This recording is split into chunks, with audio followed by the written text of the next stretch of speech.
Welcome, one and all, to another live stream of the Hard Rock Show. I'm Andrew, and as always, tonight I'm joined by Dave, beside me, Conrad to the far side, and then underneath you have Jeff and Bell. Good to have everyone here tonight. Thank you guys for jumping in, as always, for another fun little Thursday.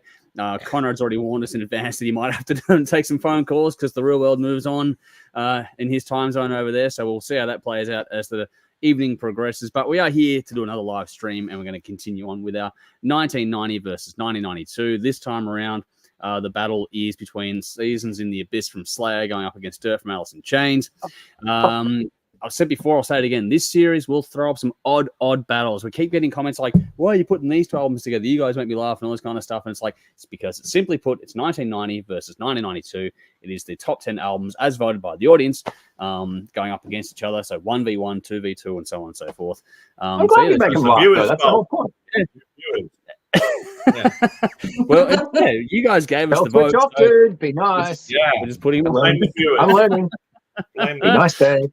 Don't ban the feeds. Yep. But anyway, that's the reason why there's a reason why the battles might seem odd, but there is a whole rhyme and reason to it all. Beyond that, we're going to do 1998 in our Builder 90s album collection. Dave's going to be running the Who Am I game tonight. Getting around the wording there for Rowan.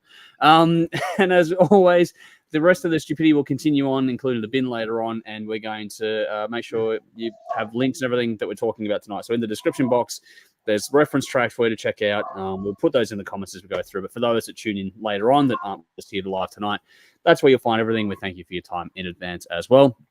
Check us out on telly Thursday nights, 10:30 p.m. Channel 44 Adelaide local time, and 10:30 p.m. Saturday nights on Channel 39 in Melbourne, also local time there, on TV, online, and via the sea. But that's about the usual preamble. Let's get in some comments here. We've got some people joining us. Make sure you say hi if you're here. Doesn't matter when, what, how. And if you do leave a comment on something, just try and give us a bit of a reference there, because we might take a bit of time to get to all the comments as we go through things. But anyway, Michael's here. Good to see you as always. Hopefully you are keeping well. Hey. Nicole's here. Hey, Nicole. Same with another Michael. We've got a few Michaels in our following. Good evening to Michael. Also going, Collingwood struggling a bit again. Well, we're in front at halftime last time I checked, so I'll take that. Terry's here. Hi, guys. Good to see you. As always, with Jolie. Good to see you again, too. Chris says, hey, you're legends live after death. Right on. There we go. So good to see you as well. And Nicole says, don't remember Michael. Hubby is a fan of the Pies, but sign up for the Tassie team. Yeah, well, the Tassie team did a lot of new members very quickly. I don't know if you saw that, Bell. I don't know if you pay any attention down there, but 100,000 founding members for the Tasmanian football team. Wow. In about 42 hours. Like late. Fucking hell. Yeah, well. That's amazing. Late, but that's a huge show of support for a team that's been wanted for quite some time, one can imagine. Well, particularly knowing that, either, I'm not sure where Nicole's husband is from, a Queenslander or a Victorian, or maybe somewhere else. But it's good to see some non-Tasmanians signing up. Yeah, so it's going well there so far anyway. Bash is here saying, good evening all, good to see you. Michael's gone. Just heard that 9 News is saying the upcoming Pandemonium Festival has been scrapped due to low ticket sales. Waiting to see if this is confirmed. Oh, no. Wow. Okay. That's a shame. Huge, if true. Well, Alice made it purple. Wow. Yeah, Michael's I couldn't go anyway, but that's sad. Yeah, hopefully not. We'll see. Rowan's here. Good to see you as well. Guy's here. Greeting rockers across the plane. Good to see you as always on Twitch as well. Nicole says, born in Vic but has Aboriginal heritage in Tasmania. There we go. So, cool. Awesome. Thank you for sharing that with us. Good to get across the broad spectrum. Well, we are international. We're all over the bloody country now. So we're doing everything as we go. We are all over the joint. As always, so it just breeds pandemonium and chaos. Anyway, on to our individual highlights of the week before we move on to the rest of the show. And Dave, you're next to me, so you can start us off. What was your highlight of the week this week for you? Not much newses this week, not much to go through. Like most weeks, my highlight is now Friday night, getting drunk. But last Friday night, Jade watched John Wick 2 with me, which was probably the highlight. Yeah. Wow. You let us see that already. Movie. Yeah, it's in the action movies, and there's this scene where he puts the gun up to someone's head after he's been fighting him, and he blows the guy's brains out and they splatter towards the camera. And Jay's like, "Did you hear the splatter?" I'm like, "Yeah, that's his brains." She's like, "Yeah, brain splatter." So after the movie, Julia's out in the back decking and Jay goes out. John Wick put the gun on the man's head and blew his brains out, and the brain splatter went straight towards the camera. Julia's like, "What the hell have you done to our daughter?" I'm like, "Are you surprised? I've been corrupting her since she was born." Doing that in kindergarten. So we're watching the third one tomorrow. Yeah, watching the third one tomorrow, the fourth one next week. Cool, man. That's awesome. Great, right? She's gone for all the Die Hard movies. So show her the preview to Lost Boys. She's curious with that, and Aliens will be on the list as well. Yeah. So showing my daughter movies that are way too old for her probably is the highlight of my weeks these days. But still, how about you, Conrad? That'd be all right. Like, I don't know, she's enjoying it, so that's the main thing, right? It's not that quality time, for lack of a better term. The news is more violent than fucking John Wick. Well, yeah, that's true. Seriously, the shit that goes on. Well, Jeff, you and I were talking the other night about the guy that fell out of the balloon in Melbourne. So, yeah, condolences to Yes, I actually saw those balloons as I was driving to work. I literally was looking at that camera. Oh, that's pretty. And yeah, I got to work and I heard it wasn't pretty underneath. No, not at all. Yep. Yeah. How you doing, Conrad? Oh, I was all right. Till you lot depressed the shit out of me. That's good. With all this grimness. No, I went to a rock. He says as he cackles. Rub your hands together and you're good to go. I went to a rock club on Friday night, a big rock club here in London. That was fantastic. That was really good. That was great. Good fun. Saw some old faces. That was really cool. However, the highlight of my week will be tonight, going to see Judas Priest, Saxon, and Uriah Heep all together. As always, at Wembley Arena tonight. Oh my God. It's going to be awesome. Nice. So look forward to that. That's awesome. Going to be cool. Wow. Peace. That's going to be a killer night. And there's a whole crew of us going too. There's about like 20 of us all going together. Oh, shit. That's a crew. Cool, wow. We're taking over a pub beforehand and then we're all going into the gig. So it's going to be pretty epic. So Nice. It's going to be cool. Cool. Anyways, carry on. To you, Bill. Why am I always after Conrad? Oh, all right. Look, I'll just say I've got two highlights actually, but I'll make it quick, Andrew. So the first one is it'll probably make people think, "What the fuck, Bell been smoking tonight?" But I don't care. I'm just going to say it anyway. All right, so it's a little long-winded. So Ellis started at a new school, I think. Yep.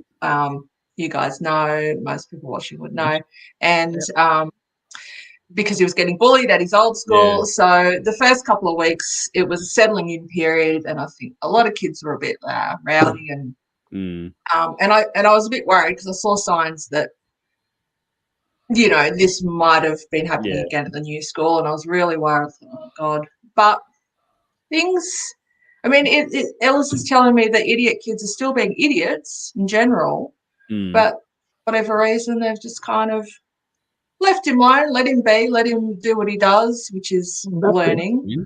And it's just kind of like it's the same type of kid, it's the same sort of situation, but he's just kind of, it's like he's got some, I don't know, like fairy godmother or someone looking out for him, someone protecting him. And I just, wanted to put it out there that I'm grateful. Nice. Whatever it is, it's awesome. So, wonderful. Yep. Anyway, Always that's a little Very nice.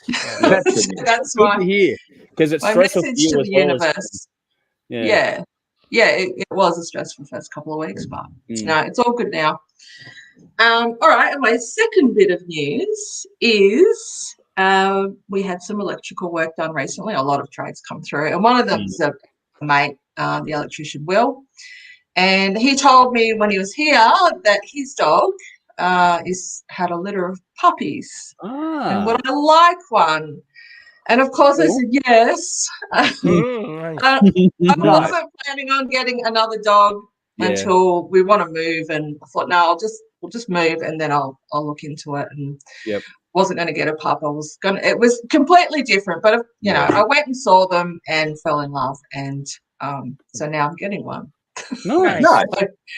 And yeah, I pick her up on Saturday. So Awesome. in a couple of days. That's fantastic. Want photos, Belle? Got to have photos. Yes, I'll send photos through. There are she's like a little black lab. Nice. Black lab. Yeah. Purebred or cross? I think it's a purebred. Nice. The mum seems to be. She had a litter of black labs and a few chocolate. She had 11. She had 13 actually. 11 made it. So so I'm getting a little girl, and I'm calling her Lilith. Nice. Very nice. Nice. Yeah. Nicely done. I thought that would suit That's cool. Yeah. That's cool. So I'll send photos. I might even bring her in next week. Cool. Oh, nice. If she's cooperative. We'll see how it goes. So that'll be my weekend settling in. Yeah. At least hers is easier to wrangle than mine. So. Yeah, I'll be able to just hold her and then kick her out. Yeah. That's cool. That's great news. Awesome. Yeah. That's great. Yep. Oh, well, that's me. Jeff, how you going? Oh, yeah. Going. This has been a fucked up week, actually, to be honest. Good. Well, yeah. I'm nothing terribly bad, but I mean, those of you who have been watching my struggles over the last 6 months or so with my car, my car was fucked up, then I got it fixed, and then my battery died. I had to get a new battery. Everything was fucking great. I drove to work Monday, Tuesday, Wednesday, no problem, until yesterday when I fucking was driving home, and literally in the same fucking spot on the Eastern Freeway, my car started to fucking shudder, and then it fucking shit itself, and I barely fucking got it home again. Wow. I kid you fucking not. I'm like, that spot on the Eastern Freeway is my personal fucking Bermuda Triangle. I'm not going to avoid that fucking spot. I don't know what the fuck happened. But yeah. And then, so I'm like, I barely got home. Can you drive different? Can you drive a different way? Can you drive a different route? Yeah, I'm going to have to. I'm going to have to. But, so I get home. It's dark, right? Yeah. So it's hot. The engine's hot, and I'm not going to fuck around with it at night. So I wait till this morning and get out there. And I thought, well, I'll just, pop up the engine and the hood and the bonnet and have a look inside and see what the fuck, is there anything I can see? Don't see anything. But I remember, so last time it was the coil pack. Right? And so the coil pack had been replaced. And there was a cable and stuff that goes into the coil pack. And when it had first came out, that cable was a real bitch. It just would not come out. And it took almost an hour to get that cable off. Wow. And it was just like almost fused. And so there was a lot of pulling and yanking and prodding and stuff like that. And eventually it came out and everything okay. Replaced the coil pack, plugged the cable back in, and the car started. It was like brand new again. Like, what the fuck, right? So this morning I go out there with the light and open up the bonnet, and I'm looking at the cable, and I'm like, okay, it seems solid. It hasn't come out. It looks like it's still there. I'm giving it a wiggle, pushing it, and it's not budging, right? Turn the engine on, fucking like, hey, there's no problem with me, bitch. What are you talking about? You just imagine this last night. It was like, so what I'm thinking is, even though that cable didn't appear to be loose, maybe a connection inside the cable might have been, right, and something wasn't touching right. And so with me pushing it and prodding it and pulling it and everything like that, maybe it just went good. I don't fucking know. But and the funny thing was, last night when I got home, I literally was in the door about 5 minutes, and I was fucking cursing. I was like, I was calling the car every fucking name in the book. My phone rings, and it's my flatmate. He's at work, and he's like, "Hey, buddy, how's it going?" I'm like, "Yeah, I'm wonderful." He's like, "Can you give me Is he Canadian? Is he what? Is he Canadian? Does he say buddy or say mate? No. He calls me buddy. He calls me sometimes. He calls me things worse than buddy. And me. But yeah, you guys see him crawl every night. We see him back. But he calls me up and says, "Hey, dude, I don't know, dude, buddy, fucking mate, whatever. He called me anyway. The point is, and he's like, Can you come pick me up tonight? Well, I can't, because his car is fucked, right? He got slammed in the back. Fucking hell. And I'm like, first words out of my mouth are no. And he's like, and I'm like, sorry, man, sorry. All right, let me just slow down. I'm sorry. My car's fucked. I can't pick fucking anything up. And I think he thought I was like lying. I'm like, dude, I said if my car wasn't fucked, I'd come pick you up in a heartbeat. Yeah. So then he had to get some other way, because what happened with him was last week he was coming home from work and somebody fucking ran up the ass of him. So I was smashing the whole back of his car. So, but this house is fucking cursed. Anyway, that's enough for me. That's how my week has been. And anyway, Andrew, on to you. Well, I'm pleased to report that so far, knock on wood and everything else, so we have no car trouble to talk about. So it's Captain Dude. Just lawnmower trouble. I'm knocking. Just lawnmower trouble, yeah, as we discussed previously with everyone. I've got to make up for that with our ride-on lawnmower having everything under the sun that we need to fix on it.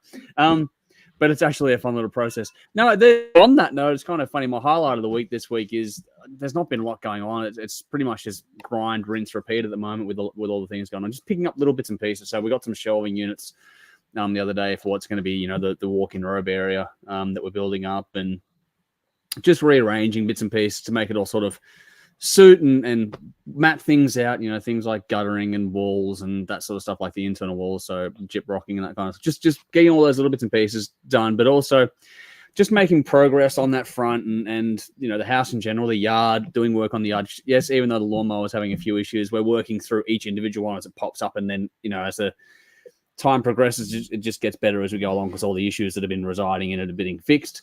So all those little micro wins on a day-to-day sort of a basis, they're sort of adding up to making it not a specific highlight of the week per se, but just that whole process, the learnings of it all that kind of stuff, the changes you make, and just, doing things like that, being hands-on and getting stuck into things and enjoying the process of it all. And even when it, doesn't go quite to plan, it's still an entertaining process to go through. Just finding that piece in enjoying just the actual, quote unquote grind of it, but it's actually an enjoyable grind versus what we were doing in Melbourne, where it was like just constant, like just chasing. Much it's different here, and just enjoying that change of pace and the lifestyle that comes with it. It's its own little reward, and got a long way to go yet. We're not even close, but just that whole process is just becoming its own little highlight, which is nice to sort of point out that. And as Dave will probably like or not like hearing, I've got another batch of moonshine almost ready to go as well. So in a few days, of course you do. Off and sharing is caring, dude. When I do make that trip to Melbourne, I'll bring some down. Don't worry, I've got some chipped up and sitting away, so there'll be some brought down for you. Don't worry. Need it. Yeah, I'm sure you will. All right, we got some comments here. Back onto Pandemonium Fest. Dan said, no one at the festival tonight. Thank you for jumping in. I'm not sure. None of us are obviously there, but I don't know what the turnout is tonight at Pandemonium Festival. Notfest is in Melbourne. Yeah, Notfest is on today. Yeah, my mate said. I would find it hard to believe that both of those would be on the same day. So, yeah, I don't know, but hopefully Notfest went off. Looked like the photos went off earlier today, but we'll see. None of you are doing Notfest, no? No. Well, not me, not up here. It's too hard to get away at the moment. On the Melbourne gang, okay. No, not me. Not this time around. No. Sally's here. Hello, metal people. Good to see you as well. Sally. Nicole says it's spatter, not splatter. Okay. I think that might have been reference to, or the guy falling out of the blood. balloon. Oh, maybe blood. The guy falling out of the balloon, maybe. Yeah. Oh, yeah. Oh no, that's what it'd be. To your the blood on the screen. John Wick. John Wick. Yeah. That's what it's in reference to. There we go. Got it back a few minutes for that. Okay. Ben's here. Hey, Aussie, Conrad, America. Hey. Good to see you, everybody. Hopefully you are keeping well. Chris says, yay for the bullying news. That's awesome. As someone who dealt with bullying at school all those years ago, it's awesome to hear this. So there we go from Chris. Yeah, thanks, Chris. There. Benjamin says, I'd love to teach Ellis to ride a motorcycle and fight with kangaroos. If he's going to learn that anyway, it'll be Tassie. On that note, it's kind of funny because the wallabies that are on this property or in the area in general, they are getting really comfortable with us being here. They were literally only a couple of minutes away from our front door and our porch this morning. Oh, how sweet! Literally a couple of meters away from us now, so they're getting really cozy with this. Which I will get some photos. I didn't do it, but there was a perfect one this morning because it was just looking at us. It sort of stopped and turned and had this big bit of grass sticking outside of its mouth, like almost like fucking like a country bumpkin. Yeah, basically. So welcome to the neighborhood, is saying. Yeah, basically. So that was something just different. Man family, he's saying 2-0 go Socceroos. Good to see you, and hopefully that keeps going well too. Rowan says cars were a mistake. Well, yeah, possibly. Chris says fight with kangaroos while on a motorcycle. All I've got is visions of weird jousting. Cool jousting. In a live after death shirt and an Eddie mask. So just be legendary. Benjamin says, always teach your children how to ride your lawnmower. Well, my kids aren't here, so that's a bit hard. But the other ones, nephews and nieces, might get them to learn one day. But also, once hooked on a trolley to the lawnmower and rode the shit out of it. You can have a lot of fun. There's a nice hill down here, which we do plan to utilize for some other stuff, along with a flat area, which we're going to do. There's all sorts of stuff. Ellis has a cheap lawnmower. He ran it out of petrol and then kept trying to start it, so it's kind of fucked at the moment. Yeah. But he called it the grass fucker. That's his mower. I think I said, you got to name this, I need to name it to vehicle. It's like, okay, the grass fucker. I'm like, all right then. So it's the grass fucker. The grass fucker is fucked at the moment. That's a great name. Fucked by the grass, did it? Wow. That's a grass. Yeah. Oh, well, points for that one. That's up there. I just bang. Cool. That works. Child? No, not at all. Not at all, Bill. Anyway, Guy says, just seen interviews with the late Jeff Hanneman this morning. I haven't seen many interviews with him, so that'd be pretty cool to see some of those kicking around. Chris says, slow cooked wallaby is amazing. Hashtag just saying. I haven't eaten that one, so I can't say.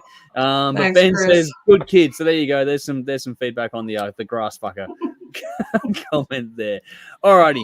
Let's keep moving on to the songs of the week this time round, and I'm going to start us off. We have a predetermined random order for all these sorts of things. So up first is my choice, or my homework for this week, for lack of a better term, is the latest from Slash, which features Brian Johnson and also Steven Tyler. It's a song called Killing Floor. It's from the upcoming Orgy of the Damned, which is a covers album due May 17th. This one has a heap of guests on it, including Brian Johnson, Billy Gibbons, Dorothy, Iggy Pop, and a whole lot more as well. I think Demi Lovato or something is another one as well, off the top of my head. But yeah, there's a link in the comments, link in the description. You know what to do, folks. Go and check out the song. But this particular track is a cover of the song originally done by Howlin' Wolf, and also has, like I said, harmonica from Steven Tyler in there.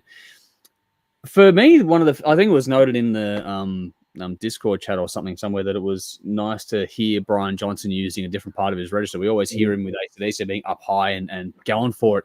And this was just much more of a boogie laid back tone, which I thought was really cool to hear him singing like that. I love the groove and the feel. I thought it was a black guy singing, black soul singer singing when I heard That's what the original one is. But it's Brian Johnson.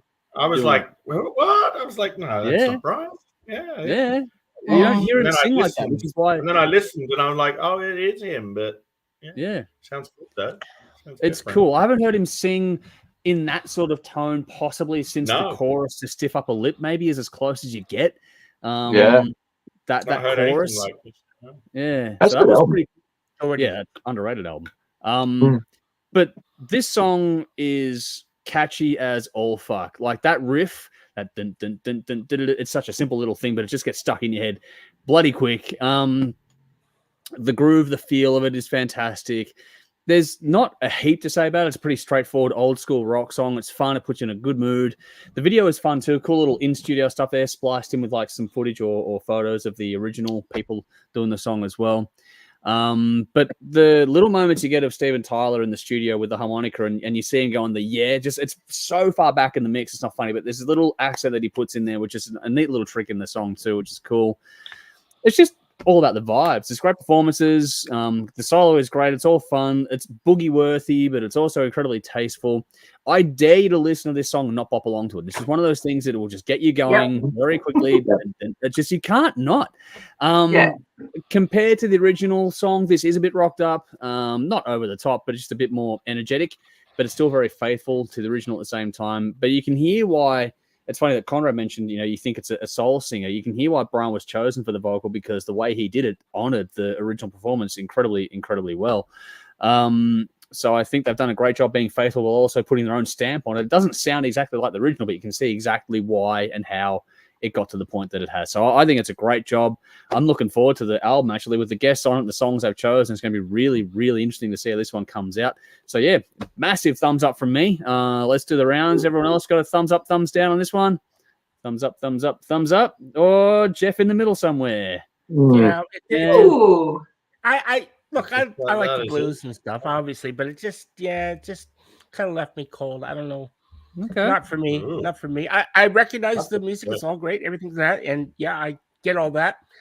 But hearing Brian sing that way, yeah, it was a bit fucking confronting, to be honest, because I'm just not used to it. And maybe that's kind of why I didn't like it as much. I don't know. Okay. But yeah, hey, look, it's not a bad song. I mean, you're right about getting in your head. Yeah. It's got that groove and all that stuff. But yeah, I'm not going to be running out to buy this, or when it comes out, maybe the whole album might be all right. But yeah, for me, okay, middle of the road. No, that's I cool. mean, on the flip side, I much prefer his vocals like that than how he sings in AC/DC. There we go. Yeah. All right. Cool. Let's see if the audience have anything to say here. Michael's giving me the score update in 73 to 53. Okay. I'm going to hate this tonight, aren't I? Rowan says, Slash, great track. So there's some love for it. Benjamin says some thoughts. Someone released wallabies in New Zealand. They are increasingly problematic. I'm so thinking pies. Let us know how you go with that. Chris says, I loved hearing Brian singing in that mid-range register. Sounds like he's channeling Tom Jones, which is no bad thing. Think I better dance now. So there we go. And then we go, nice to hear Soul playing the real blues for a change. That's from Guy, so that's nicely done. Rush to the solo, so there we go. Bash says, I like Killing Floor and look forward to the Slash's Blues album, so there we go. And Michael says Slash's album should be a hoot. I'm looking forward to it a lot personally, but we'll see what happens. Alrighty, let's change gears dramatically because Belle, you're up next. We're going from the blues to something that's definitely not the blues, and I'm tipping he's probably going to get a few more thumbs down as we go through things here. But this is an artist or act called Berried Alive, with the play on the words because it's through with berries. And the song is called Pearanha, so that ties into the whole gimmick and shtick as well. There's a link in the comments and the description box as always. So there we go. Now, this one, it's hard to track down. This one came from Patreon. I think it was Rowan, if I'm correct. I'm not entirely. It was Rowan or Darren. Put this one forward. The group overall have 6 albums, 30 singles, at least to their name. This looks to be quote unquote the latest single. Now, this one here that was on Spotify is a collaboration version with Oni Inc., who I have no idea who that is. But if that isn't the case, there is an instrumental version of just the 2 people in the band, quote unquote, playing their bass and guitar and whatever else as a video version of this one without the vocal stuff going on with it. But anyway, that's the preamble done. Belle, this was your song for this week. I'm kind of glad it went to you, actually, because I'm curious as to how you went. You might have the most appropriate palette for this, but yeah. Well, oh yeah, Rowan says yeah, it was me. So there we go. We got confirmation. But yeah, I didn't think it'd be Darren for a second. No. No way. All right, but anyway, over to you. I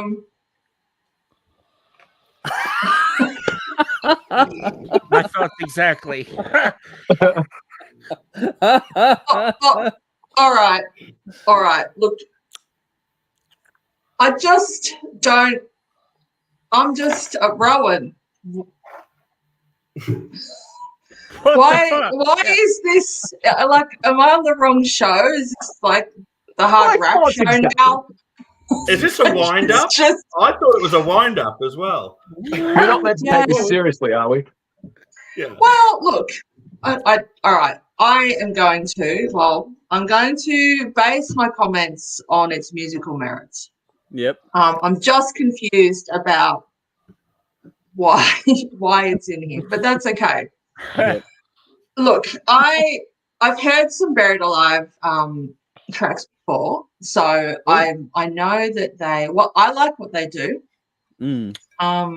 They're in a quiet taste. I think it's a husband and wife duo. Yeah, I think that's the husband impression I guitar, wife base, and they're cool. Like I like what they've done so far.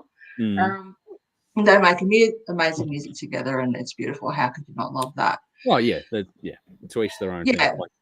So this song though, musically, I actually really liked it. It's got an awesome beat track. The bass work was fantastic, and as always with Berried, I like the solo work was incredible. And me being me, just the I don't know solo with noodling. At the start, that, and I even liked the electronic manipulation of it. It was a little bit kind of dubsteppy, but I like that genre, and I know I don't get a lot of props in this world amongst this crowd for that, but whatever. I like all of it, but I like a lot of it. Ironically, the thing that I liked least about this song was, all right, so the vocals, it was rap, but they were hard vocals. Like, it's not the kind of rap that you're used to hearing. So it's kind of a screaming, hardcore kind of rap. And I didn't like the vocals on this at all. Okay. So I'm interested to hear that there's a track without that, because I probably enjoyed that 100%. Yep. Because I really did quite like the song. It was just a short song, but the vocals just ruined it for me. Like I don't know. I guess some people like it. Buried Alive enjoy those vocals because they put them on their track. But it just it didn't do anything for me in that department. Dave, I'm sorry, I'm going to put you in. I was talking to Dave earlier, and he described the vocals. I can't remember what you said. A pissed off emo kid having a tantrum because he lost Nintendo. That's right. It was Musically, funny. it sounds like Nintendo. It sounds like he's having a fucking fit because he didn't win Super Mario. Yeah. Yes, I absolutely agree. Yeah. So, lyrically crap, and musically the musical equivalent of fucking auto-tune. Absolute crap. Yeah. I liked the song, I didn't like the vocals. But look, Berried Alive, they're amazing musicians. I'm definitely going to keep checking out their stuff. But maybe I'll leave the songs alone if they continue to have collaboration with that particular vocalist. Yep. Yeah. Otherwise, it was probably best that I got this because I think I was probably the most fair. So thumbs up from me. Okay, cool. All right, let's do a quick around the grounds. Thumbs up, thumbs down, middle of the road. Do you know what? I heard this and I want to give up on fucking music. This makes me want to slip my wrist. I hate shit like this. Music, lyrics, it's fucking crap. Yeah, now, I just want musically, it's the musical equivalent of auto-tune. Everybody hates fucking auto-tune, but manipulating sound is just fake. It's crap. I'm with Dave on this. I fucking hate it. I agree. But it's just playing. It's just it's manipulated to within an inch of its. Well, I don't think so. I think it was played with a bit. He's a very talented musician. If you look at the playthrough video that is available out there, which is the instrumental take with no vocals on it, I think that's worth checking out. So I wanted to be fair on this one because Rowan did, when he put it forward in Patreon, he put it forward with that in mind, and the only thing you could find on Spotify was the one with the vocals. So only the one that's on Spotify for the vocals. But when it was put forward, it was as a forgive you. So I think listen to that one. I'll shoot you guys a link to that as well. Check it out. No, I think it does. Oh, fucking leave me out. I can't handle this shit anymore. But it's just, it adds context to what's being said there as well. But let's see, we've got some comments. Finisher over on YouTube. This is going to be a wild one. We got some wild comments coming through. I'm so pissed I got sucked up by a tranny last night, so I called out of work. I don't know what is going on there, but all right. Well done, Finisher. I hope you got finished. Guys, I don't think we're that kind of a show. No, I don't think so either. Anyway, I'm too old for this shit, so there we go. That's from Guy. Chris says, what the fuck did I just listen to? Is this how Nintendo gaming system sounded in Satan's living room? So there we go. I guess people like listening to more functioning Nintendos with fucking... Maybe.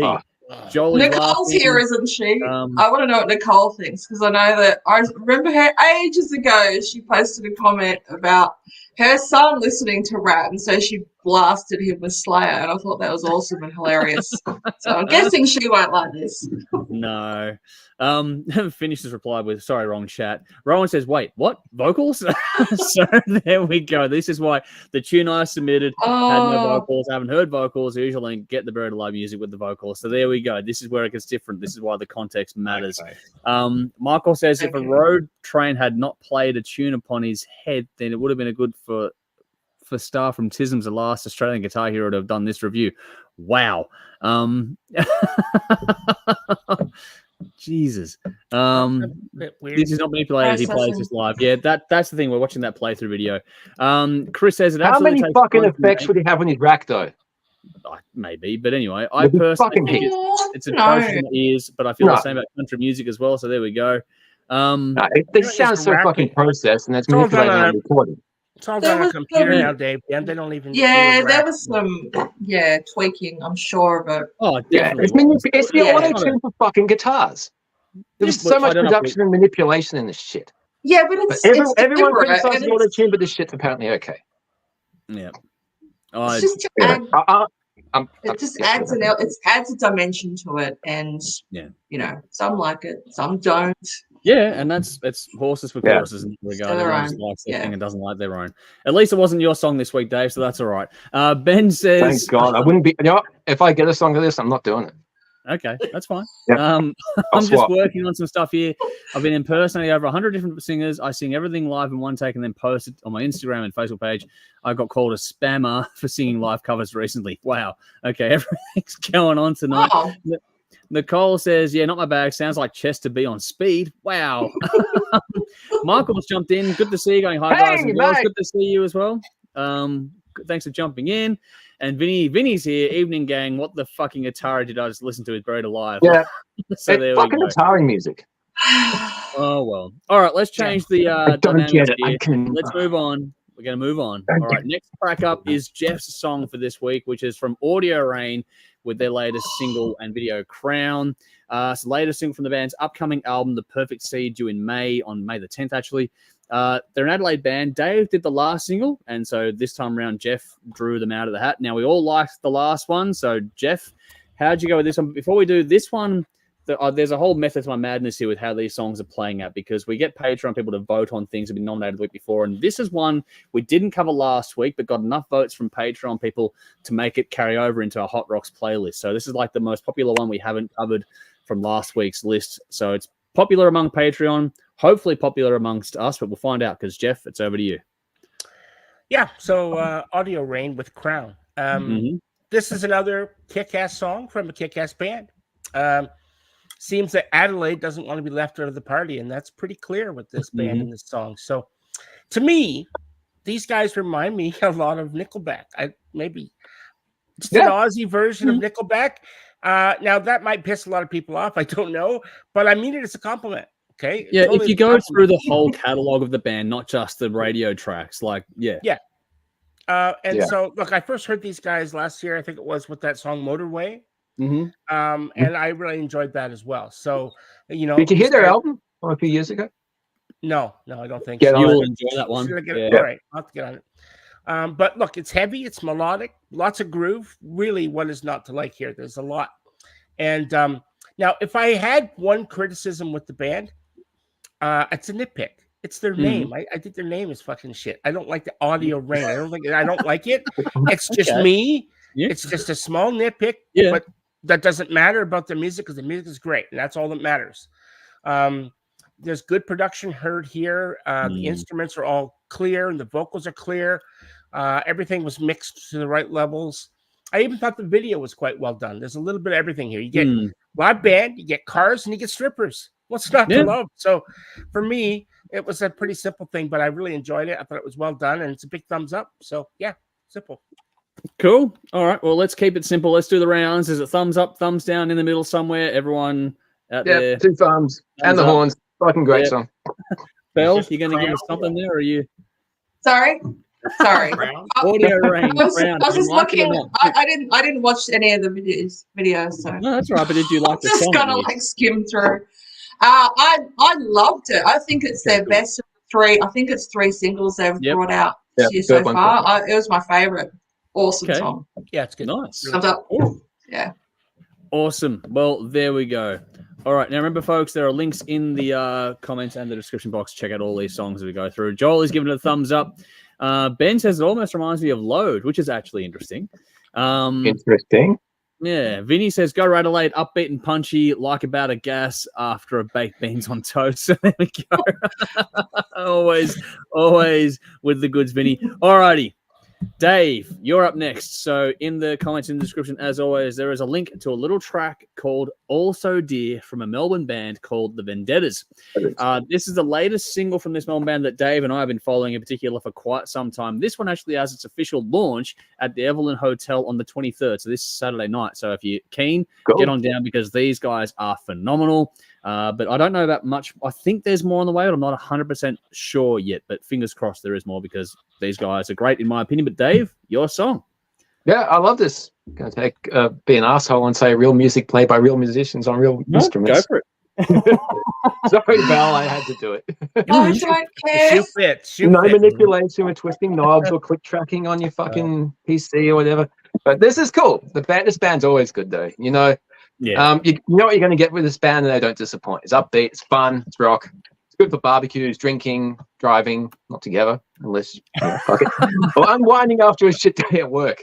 I love the guitar tone. You know, the half distorted, lightly distorted stuff. I don't really like that fucking twang that was big in the alternative shit in the 90s. But this isn't fully distorted, but it's just that right level that I like. This is just cool. It keeps everything nice. Back, though. Yeah. Yeah, it's not like full on salt crunchy or anything, but it's just a nice smooth sound. I like the instrumental section before the solo. The energy takes a nice step back. And you got the clean tone over the distorted chords. I fucking love when bands do that because clean tone's awesome, but you keep it chunky behind it. That shit's good. The guitar solo is really laid back, which fits the mood, which is awesome. Great hooks at the chorus. It would be perfect for radio, but who gives a fuck? Radio is not relevant in 2024. Really? This would be cool to see live. I'm going to take a line out of Conrad's book. I think I've seen this band not stumbling around the field, but maybe stumbling around Cherry Bar or the Elephant and Wheelbarrow about 10 years ago when they first started. I've got a feeling I have, but I can't remember a thing, so it must have been a really good night. But yeah, I would like to see them and remember them. So yeah, great band, great song. Nice. Alrighty. Well, let's do the rounds here. Thumbs up, thumbs down for the Vendettas. Also, dear. I loved it. I think it's fantastic. I was a bit on the fence. Middle of the road. Yep. On the fence on this one, yeah. Yeah. Any particular reason or just probably didn't give it enough spins, didn't get to it enough. I got all through the others, got through all the others. This one I didn't quite get through all the way through. So no, that's fair enough. At least four listens, I might have gone. So, cool. So no, that's all good. Yeah, no worries at all. Well, on that note, one song left, and it's Conrad's choice. Oh, hang on, got a comment. Vinny says thumbs up. Ben says, I almost wish this screamed harder. Okay, interesting.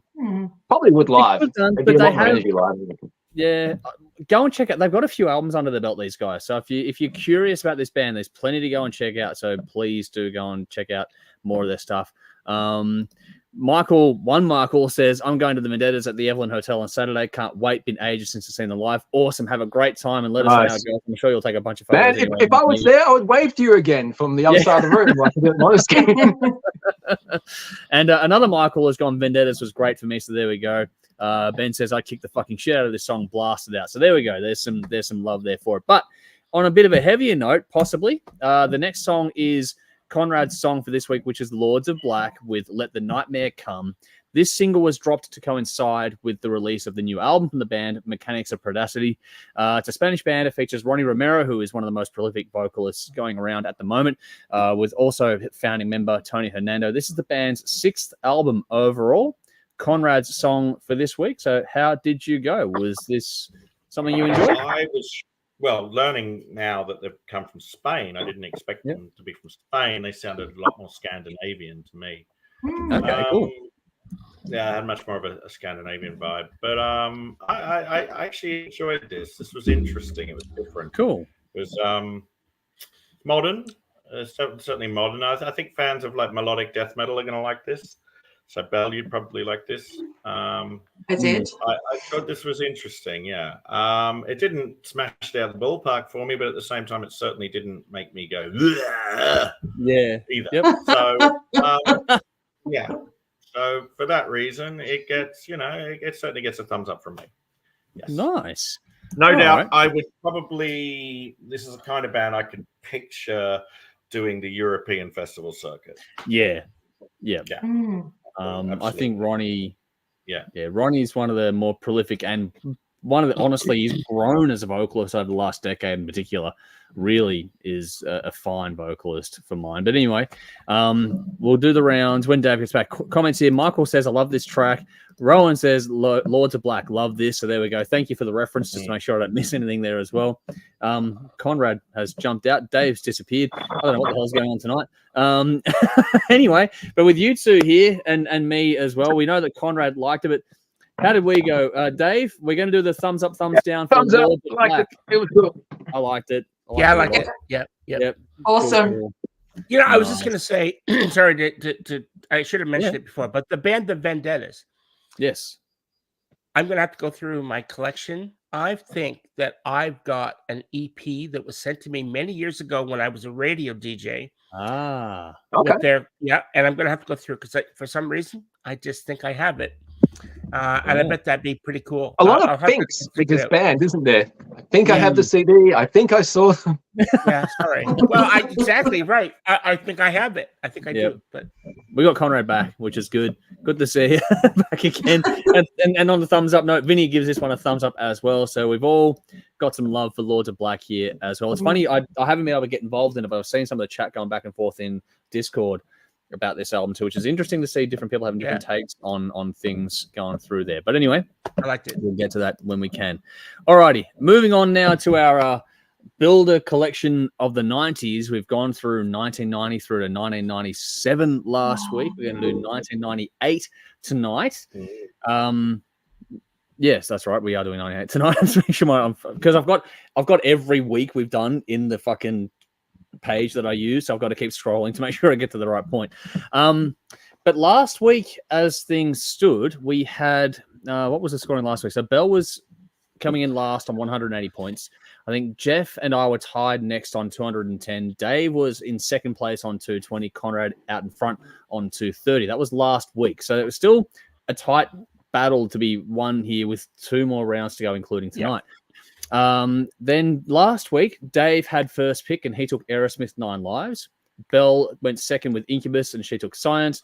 Conrad had Judas Priest and took the Jugulator album. I had Rammstein Sehnsucht, and Jeff closed it out with Stradivarius Visions, which actually threw up some interesting results. Belle, be on point in case I get these things wrong, but I'm pretty sure I've got it right this time around.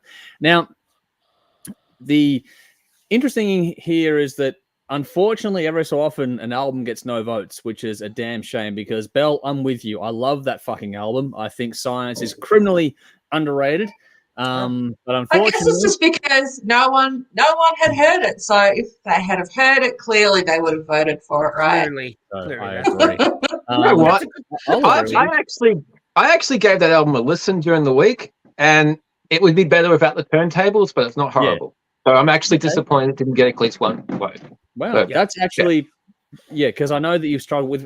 I've made take the fucking turntables out, but it was a sign of the times. You know, hip hop's way more popular than rock in '97. So you want to grow your audience. I can understand why they did it.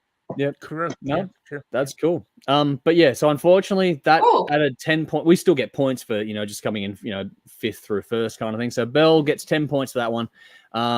Then we had a tie for 3rd and 4th, which we don't get ties very often, but we did this time around. That was between Conrad and Jeff. So Conrad and Jeff both got 25 points apiece. All right. There. Can I just? Sorry, I'm gonna potentially call this out. Okay. What have I done? Publicly. And it's funny, and I'm like, you know what? I don't care. It's funny. But, I didn't think we could vote for our own albums on these social media posts, right? Because I think it was on Threads. someone, and it had some name I didn't know, but it was in the exact same picture that Jeff has for his Facebook profile. And it was Stradivarius's album. I'm like, oh. Is that what does that mean? Oh, here we go. You cheeky fuck. But no one actually said. If I do it on Threads, no one will know. And Andrew said, never said that we couldn't. So I'm like, you know what? I might have been having a little bit of, cheat. Cheating. No. You were cheating. Let's be honest. I honestly didn't think Threads even got counted. I thought it was every social platform. I checked Threads. I mark up each one. Because if I wanted to cheat, I would have done all of them. I just went, oh yeah. I'm like looking at it because this is tiny little thing, and I'm like I hovered over it, and then the whole post had no quality. I thought it felt naked, so I just went. Bell's looking at Jeff's tiny little thing. Sorry, I had to go there. That's fine. Give me I don't care. The thing is, if that's what keeps me tied with Conrad, then give it to him. Whatever. Yeah. Well, I just wanted to put it out there because there was no rule to say that we couldn't. No, yeah, there was. We said we're not allowed to vote for ourselves. Otherwise, we'd all be voting for ourselves. Yeah, but I honestly didn't exclude us from voting in general. I just saw that Visions. There was no posts on that at all. So I just put Visions. Yeah. Okay, so that means I've got to do some tweaking on the fly here because I'm gonna fix that. Oh, does this involve maths? Because maybe I should. Maybe you should, Belle, because don't fucking trust me with maths. That's not a good idea for anyone. Right. Take 5 off Jeff and add 5 to Conrad. That's all you need to do. Yeah, cool. I'm doing that now. So true boy. Jeff, I did not. There was no post on there. It was 0. So I just wrote they usually use it, or there's maybe 1 or 2. I'm like, well, I've got to check Threads. So I did. Yeah, I'm like, we don't get a lot of traction on Threads. It's a weird platform to get your head around. 4 posts on Threads in my life. You got kicked out of Canada, didn't you, for not being very nice? They said, get out. We don't want you here. Yeah. You're a fucking cheat. I'm a cheat. Yeah. If I wanted to fucking cheat, I've got enough friends. You would have made it was not very stealthy. 1,000, no, exactly. 1,000 accounts, you guys would never fucking know. And suddenly, Visions would have had 900 votes. You'd be like, what the fuck? That was not my intention. We've now established that you do not vote on your own. You don't vote at all. You should not. All right. We don't vote. We don't the vote. Audience to do this thing. Anyway, so I was shocked. I was shocked to see that Jugulator even got some. I told you they would, though, Conrad. I told you. I thought they would. Jugulator got a few actually in the end when you break it all down. So you did pretty well there. So that I'm going to get to the final tally in a second because I've worked that out, I think, correctly, but I don't know about the week to week fucking whatever. But anyway, so that means that where was that? So Jeff is. This now will be known as the Great Visions debacle. This will be I know, right? So Bell is still trailing now. I'm just going to go to the wrap up on this one. So Bell is still trailing on 190 points. Jeff is now on 230. Conrad, with his choice of Judas Priest Jugulator, he was in front last week and he's up there on 260 now, so that gets enough points for that. Nice. Which means that Dave and I have to fight it out for the top spot this week. And Dave, you got 40 points for 9 lives, so you got a lot of love for that one there, which is cool. Good album. Which takes you up to 260 as well. Which means that I obviously Rammstein, I got a win this time around, which is cool. After other albums of mine, again, like Bell, didn't get any votes, so I took a win this time. It's funny how the people that are picking later have been getting a lot of points, which is actually an interesting sort of quirk over the last few weeks. But so I'm now on 260 as well. So it's a 3-way tie at the top with Jeff on 230 and Bell on 190. So it's still, with this week and next week to go, there's a bit of it's tight. So it's going to be interesting to see how things go. all that said, so knowing now that it's a three-way tie at the top, and then we got Jeff on 230, Bell on 190, the rest of us three on 260. Jeff gets first pick this week. You've already chosen Queensryche, Ozzy Osbourne, Dream Theater, Anthrax, Soundgarden, Skid Row, Metallica, and Visions, and Stradivarius. Sorry, I don't know why I wrote Visions there. But yeah, just for the record, we can't take the same band in our own list twice, and once an album is taken, that's it for everyone. So there we go. But Jeff, 1998, which album are you taking from 1998? Well, the cheater speaks. Here I am. My God. No. Seriously, I don't even know why I was thinking, but honestly, did not think that Threads was even counted. And I just saw this whole post is fucking naked. There's not one vote for anybody. Yeah, I just wrote Threads is weird. Yeah. So It is weird. And Anyway, so all right, I know. All right, I do apologize, but. When 1998 came up, I'm thinking, last week I was thinking, I've got some, so I two albums came to mind. Mm-hmm. So that was Iron Maiden Virtual 11 and Van Halen 3. Yep. Shit, both of them. Not. I'm just kidding. They're both fucking terrible fucking low points for both bands. They are both low points. That album cover, from the Cannon, the guy getting a the Van Halen one where he's getting the cannon in the gut. Yeah. That is how I felt listening to this album. It was a fucking, oh my God. Like a gut punch. Yeah, absolutely. That album artwork is the best thing about that album. I think so. So. Just goes down from there. It's a shame because Gary Cherone is actually a very good vocalist. I know. It's actually it's a crying shame. They could have done something special there. And yeah. Apparently the rumor was that when he came in, pretty much all the songs were already written. So he just had to basically stand up there and sing. So it's really not his fault. Because vocally, he's a good singer. There's no question about it. Yeah. He proved it time and time again with Extreme. So, yeah, for having that one album stand out, it's probably because he didn't write anything on it. Mm-hmm.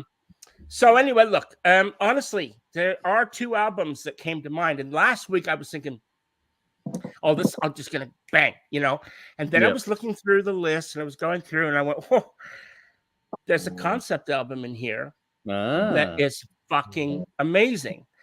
And it was one of those albums that solidified this band for me, making them like really that this was like, okay, I love the previous album, not so much their first album, but their second album was amazing.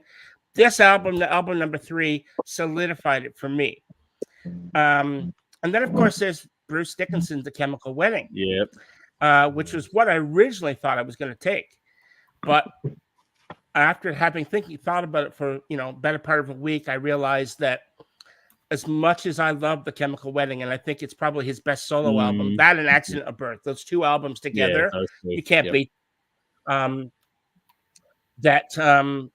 was going to go that route, but as the week wore on, I started thinking, no, I'm going to go with my gut here, and the gut is the album that really solidified this band for me and made them one of my favorite bands, and that is Fear Factory with Obsolete. That's my choice. Wow, cool. All right, good pick. Concept album too, great album. Great story. Nice. Love it. Cool. Fantastic. The album, because Demanufactured was just fucking amazing. Yeah, and then when this album came out, it was like, okay, it wasn't a one-off.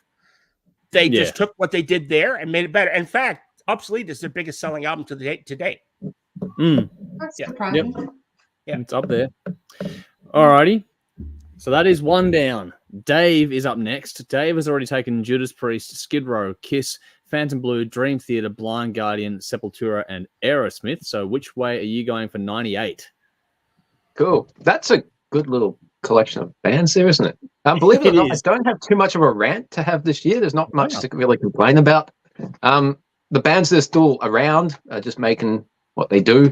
Not really anything really fucking things up. You have obviously that terrible album from Van Halen and a terrible album from Iron Maiden. I only got this because of the Klansman, and that's actually way better when Dickinson's doing it at the Rock and Rio show, because that's a good fucking song, just not with Blaze. I like the X Factor, but that album's fucking shit. Obviously, new metal's doing good things at this point. There's a few other bands, but I'm really not sure what to pick. There's a lot of good albums. I was going to go Iced Earth, something wicked this way it comes. But then I'm looking at all these other CDs I got. I'm just like, fuck. I wanted to do a Halloween album. Yeah. But I've been holding them off, and I just can't get one in. Yep. Fucking Kiss released this, Underrated. I love this. Yep. Shit. Agree. I should go Nightwish.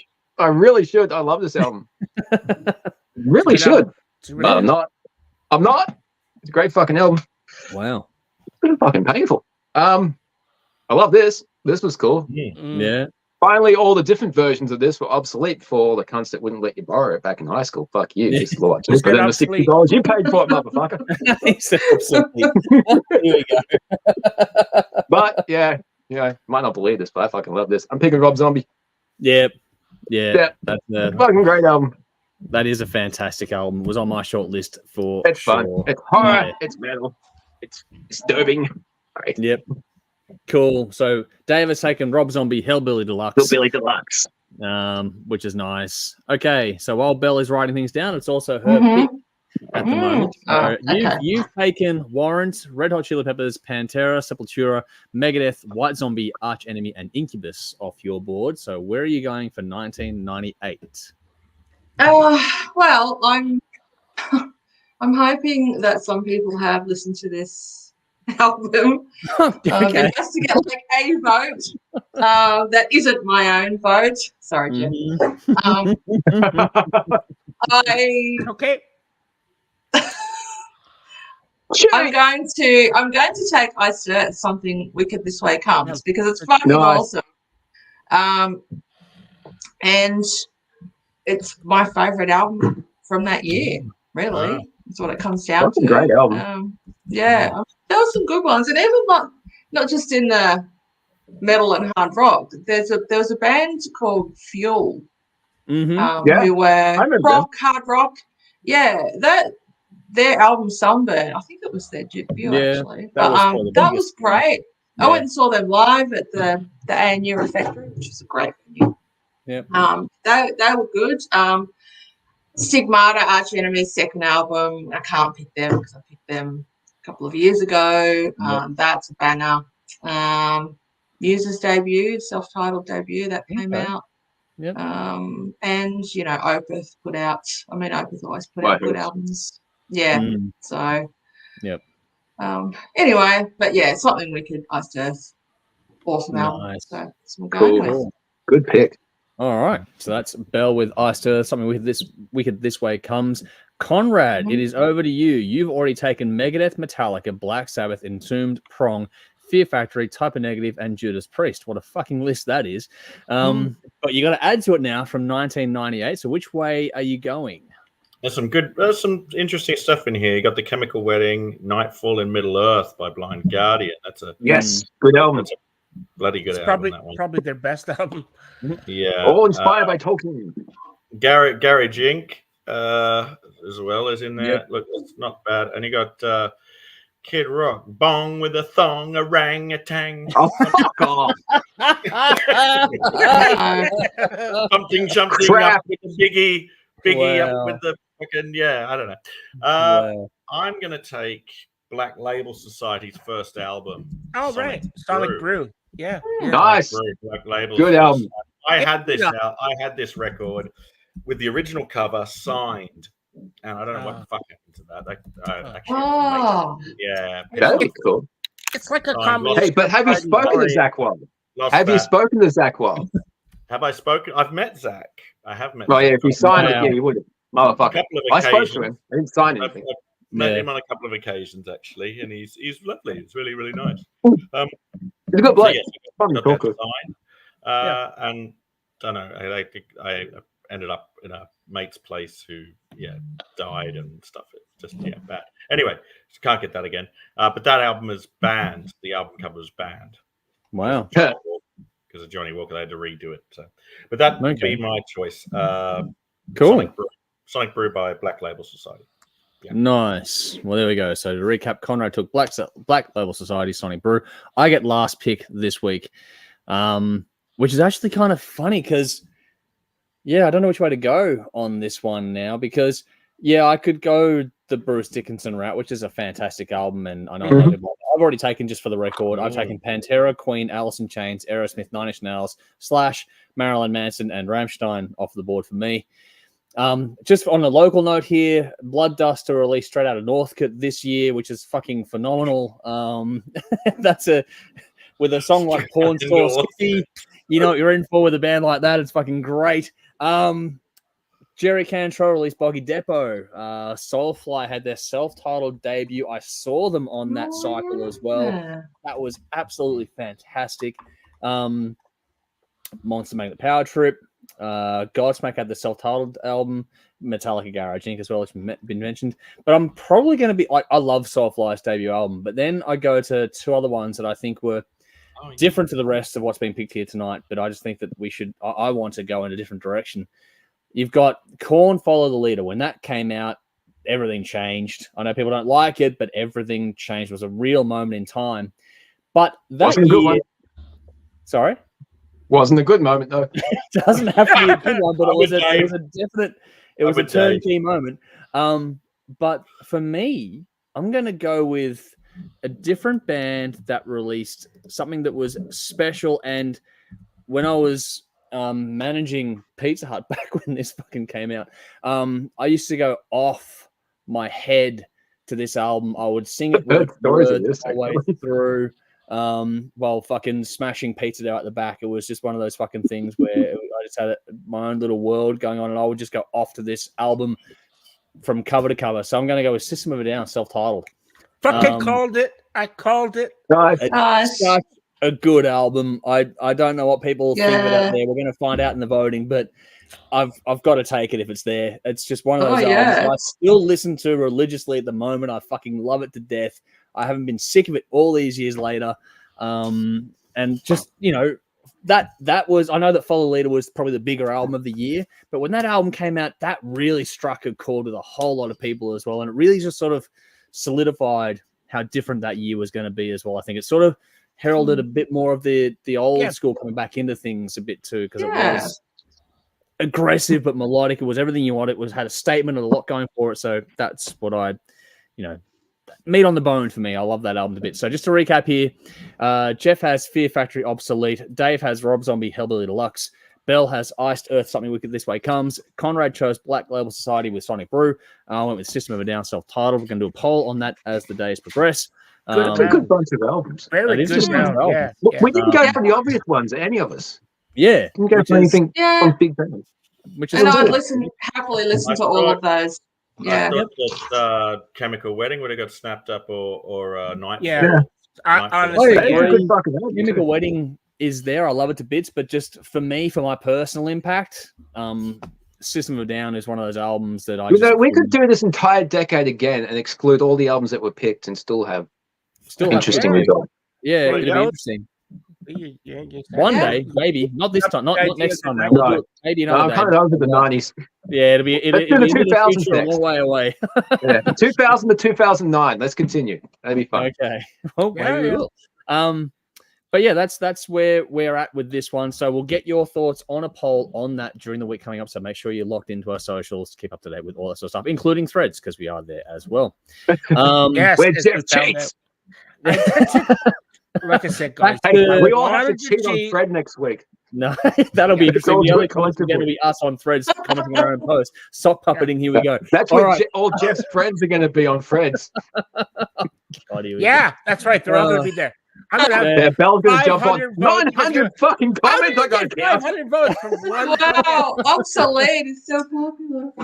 All right. It is a popular album, and so I'll never know. The proof will be in the pudding very, very shortly, I'm sure. Yeah. All right, back to Lords of Black for a second. Ben said the drummer is ridiculously good on that one as well. Yeah. Back to the battle for tonight. We're getting there in a second, but Nick is getting in early. Good to see you, buddy. He's gone Slayer for the win tonight. Jolie said, we did too listen to Science, just myself. I liked it, but not favored it over my choice, which is there we go. So that's nice there. Awesome. Vinny says Jeff using his robo-dialer again to vote. Everyone's getting a laugh there. Vinny says at least cheat properly and have the Russians hack the voting this week. That's one way to do it. Right. Rowan says, Oh, I think Jeff. I would go with Shadow Gallery's Tyranny for 98. Interesting. But Motherfucker, I forgot about that album. Excellent albums also from The Gathering, Symphony X, Therion, Aerion, Devon Townsend, Explorers Club, and Ed Guy. There were. Ed Guy. Yes, Vainglory Opera. Yes. Yep. Guy says you could go Skid Row or Wasp. You could, but some of us can't because we've taken some of those bands before in the past. Did Wasp release an album this year? They had Kill Fuck Die in 97. I don't think they did in 98. No, Eldorado was what, 99, 2000? I don't think they released it in 98. Yeah. But anyway. And the Skid Row one was a compilation, wasn't it? Yeah, exactly. So we're being a bit more, we make them sort of more studio album, that's no live albums, no compilation. Yeah. Michael says I'd go with Black Label Society Sonic Brew 98 as well. Vinny says Powderfinger released Internationalist in 98. Great consistent album. Their first album was heavier than you think too. Sally says, oosh, I'm going with Black Label Society now. Yes, Conrad. So there we go.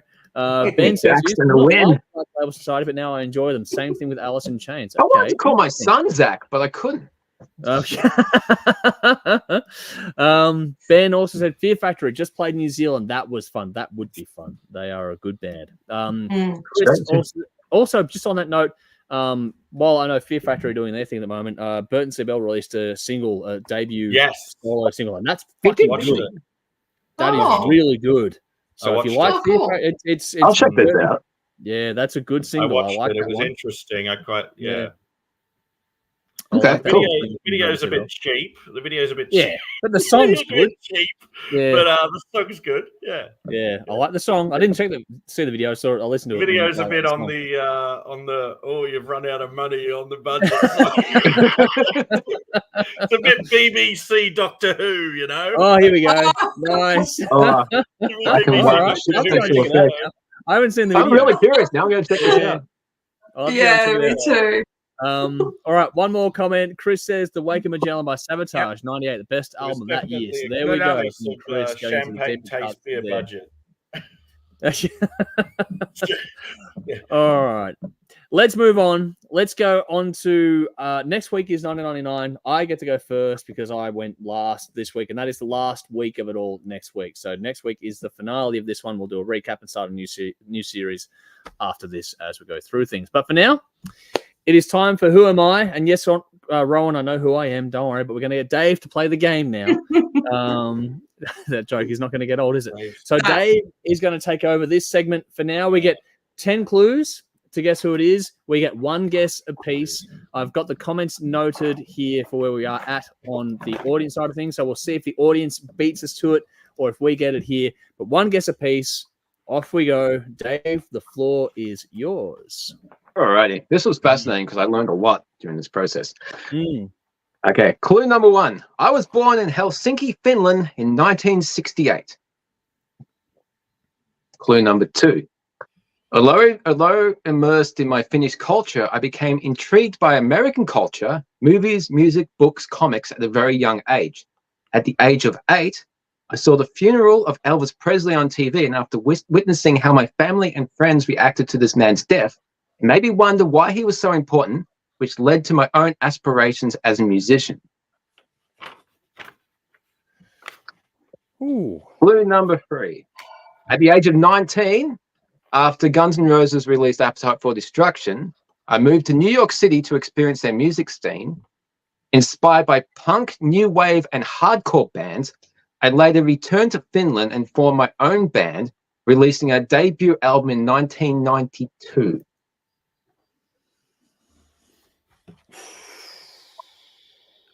Oh, I feel like I should know who this is already. Clue number 4. Sometimes behind the times in terms of style, we were often ahead of the times too, with a few style changes throughout the course of our career. Can I just clarify, is this a person? It's a guy. It's a guy. Yeah, yep, okay, cool.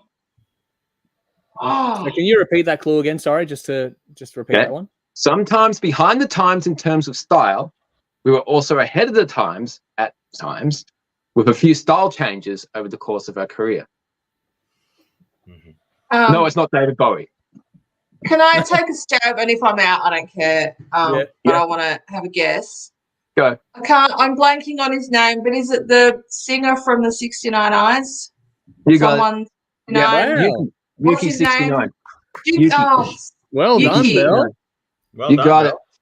Well What's Yay. the done. name, Dave? Very Sorry, well just to I refresh. was way off. I was way Yuki. Yuki 69. Was it the He's style really changes? that old. Yeah. He's in his fucking 60s. Whoa. Yeah. Their first album was Wow. released in 92. He's fucking on a old, minute. man. I know they've been around for ages, and the style changes because I know they were glammy. Yeah.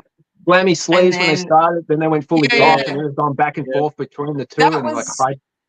Wow. Yeah, that was what made me risk a guess. Yes. Nicely Oh, done, good Bill. one. Well done. No, go on. Yay. That's the soonest any of us have got it. That's probably the Mute. soonest. That's Can probably you the mute quickest. me? Oh, I'll mute myself. Yeah, okay, all good, Conrad. Should I do the rest of the clues? Yeah, please Yeah, do the rest I of wanna the know clues, more. just to see Okay. more. It's always good to go through the work you've done as well. So Okay, clue number 5. My vocals are inspired by Elvis Presley, Jim Morrison, Iggy Pop, and David Bowie. that makes a lot of sense. Yeah. When you know who it is. Yeah. It makes a lot of Yeah. sense. You can hear it all. Yeah. Clue number 6. My love of drawing and comic books led me to create my own series of comic books, contributing a story to a 3-part series based on my band. Also, in 2009, I published a limited edition 64-page comic called Zombie Love, which I wrote and illustrated. I've got to get a copy of this motherfucker. Wow. Oh, As that's the original cool. pressing, the original had 1,000 copies. Issue 666 was dedicated to Glenn Danzig, but there are still paperback versions available. But yeah, there's a YouTube video where he talks about it. The fucking artwork is amazing, and he drew most of it when he was a teenager, and it's Wow. inspired the look of his band. The way he looks is what he Wow. designed as a teenager. That's In interesting. 2005, I was appointed UNICEF Goodwill Ambassador for Finland. Wow. Interesting guy. This guy's fucking. Yeah. He's also got some bizarre qualification in like some physics shit that he's got before music. I didn't put that in this though. Wow. In 2013, I formed a Psychobilly project with members of the Damned and the Cramps, creating the gothic rock vintage rhythm and twang band. They're called the 69 Cats. Wow. Called the Okay. 69 Cats. They covered Jim Morrison's God. like People Are Strange and Yeah. that fucking shit from Rocky Horror and a few other Oh, things. wow. And some original stuff as well. It's really good. Cool. Clue number Interesting. 9. In 2014, this should have given it away. In 2014, I grew weary of becoming known as a Helsinki vampire, and I became a vegan. Oh, And wow. he's vegan. Yeah. Clue number 10. On my solo albums, I've recorded with Tim Scold of Shotgun Messiah and guitarist Steve Stevens from Billy Idol and still other things. Ooh. With my main band, I recorded with guest singers such as Calico Cooper, Danny Filth, Wednesday 13, and Kat Von D, which Yeah. we should all know from. Yeah. Yeah. Yep. So if you didn't get it by number 10, that would have given it away. But yeah, that was Yeah. fascinating learning about him.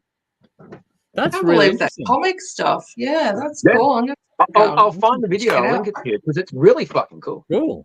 awesome. That's fascinating. That's a good deeper cut. Well done, Bill, for guessing that one Yeah. because the audience didn't get Very it. well done. Yeah. I was way off. Oh wow. Yeah. Oh, You were not the even only one who's- Dolly. I know Dolly's a big fan. Yeah. Dolly. I don't know if no, there's nothing there from Jolie at all, actually. Yeah. So going through Did the anyone comments get with Well, this, I was Yeah. thinking No, the keyboard Bell got guy it. from Night. I I just can do learned it. heaps. Bill None of took a none stab of in the dark none of and got it. none No of the, audience got it. The punters. Okay. None of that. No, so I'm going to Nice. go over those now. Just going to go quickly through the comments, guys. Question mark Husker do. So no, that wasn't it. Yep. Ben says 2 bands for years, Bleeding Afterglow and While She Sleeps. We'll have to check those out later on. So please. While remind she us. sleeps. That sounds Yeah, familiar. Rowan was on the same track. I thought that I was Oh. Marco Hietala. You were Oh, thinking yeah. Nightwish. I was thinking, as soon That's as what they I said Helsinki, Finland, I was expecting someone to say Finland. Thomas Halapanian. But No, I no. was thinking Marco as No, well. So I know Rowan, he's you not and I that are on the old. same wavelength. Yeah, I know. Actually, I think he was Marco- born in 70s. He was born in the 70s. Marco's like 8 years older than the rest of the band. The rest of Yeah, the Oh, band. okay. Marco's, Marco's he a bit was older older. than you think. Yeah, but I don't Um, think he's as old as Yuki. Yeah. Yuki's a fucking Um, vampire, I swear. I swear he's a vampire. Robbie says, Yeah. May, Robbie's here. Good to see you, buddy. It's been a while, Hello. actually. Hopefully you're keeping well. He's gone, May all your rock be loud as always. That is a cash cry for you. Hopefully you're keeping Yeah. well, buddy. Guy says, wow. So there we go. Benjamin says, Bell for the fucking win. Brave guess. There we go. Chris says, Wow. worst big band album, 98, Virtual 11. Yeah, that was Yep, a bad I year. agree. Not a good album at all. Chris says, "Oh shit, no, I was wrong. Van Halen 3." So there we go. Ben says, "Fuck Dave, walking encyclopedia," and Jolie says, "I was spewing." So there's the feedback from Jolie on that one. I was thinking of wearing the t-shirt just to be fucking blindly obvious. Clever. All right. Cool. Bye, Conrad. Bye, Conrad. I think Conrad's on a phone call at the moment, which makes things a bit. He's got it. Like we did say at the top that he was going to have a bit of things going on today, so we have prefaced that. So. Probably. Just for those playing along at home, we do have in the comments now the tracks for reference for the battle for tonight, and that is going to be Slayer Seasons in the Abyss versus Alice in Chains Dirt. Those links are in the description box as well. So if you're watching later on or listening later on, we do appreciate your time. You can go check those out there as well. Just because you're not here live doesn't mean you get to miss out. Go and check it out and give us your thoughts as always whenever and wherever you do check this out. But as has been prefaced and discussed between the top and between the weeks and all that sort of stuff, we are doing a new series of King of the Riff. This is round 2 tonight. This is 1990 versus 1992. We polled the audience on their favorite years in the 90s. 91 was the front runner. 91 is like everyone's favorite year. 1990 and 1992 were actually a dead heat in second place by a fair margin as well. Those 3 years are the 3 years for the 90s as far as our fan base or an audience is concerned. So to try and work out a winner, we figured we'd go 1990 versus 1992. We polled the audience for their favorite releases and got the top 10 of each of those, and we're just going to go in a theoretically first past the post rounds here. So last week we did Megadeth versus Kiss with Rust in Peace versus Revenge, and Megadeth got the win on that one, which was us and the audience in agreement. This time around, we're going to see how things shake out because it's going to be a bit of fun. Conrad is back, so we've got that one sorted out as well. I couldn't see you doing that while I was reading my notes because I wasn't scrolling down on the other side of the page here, but I got you in the end. I was doing that. What's the signal? You have to send me a message, man. I'm reading on my notes page. I don't see the same things back and forth on the video page. I know we're going to get comments on this one.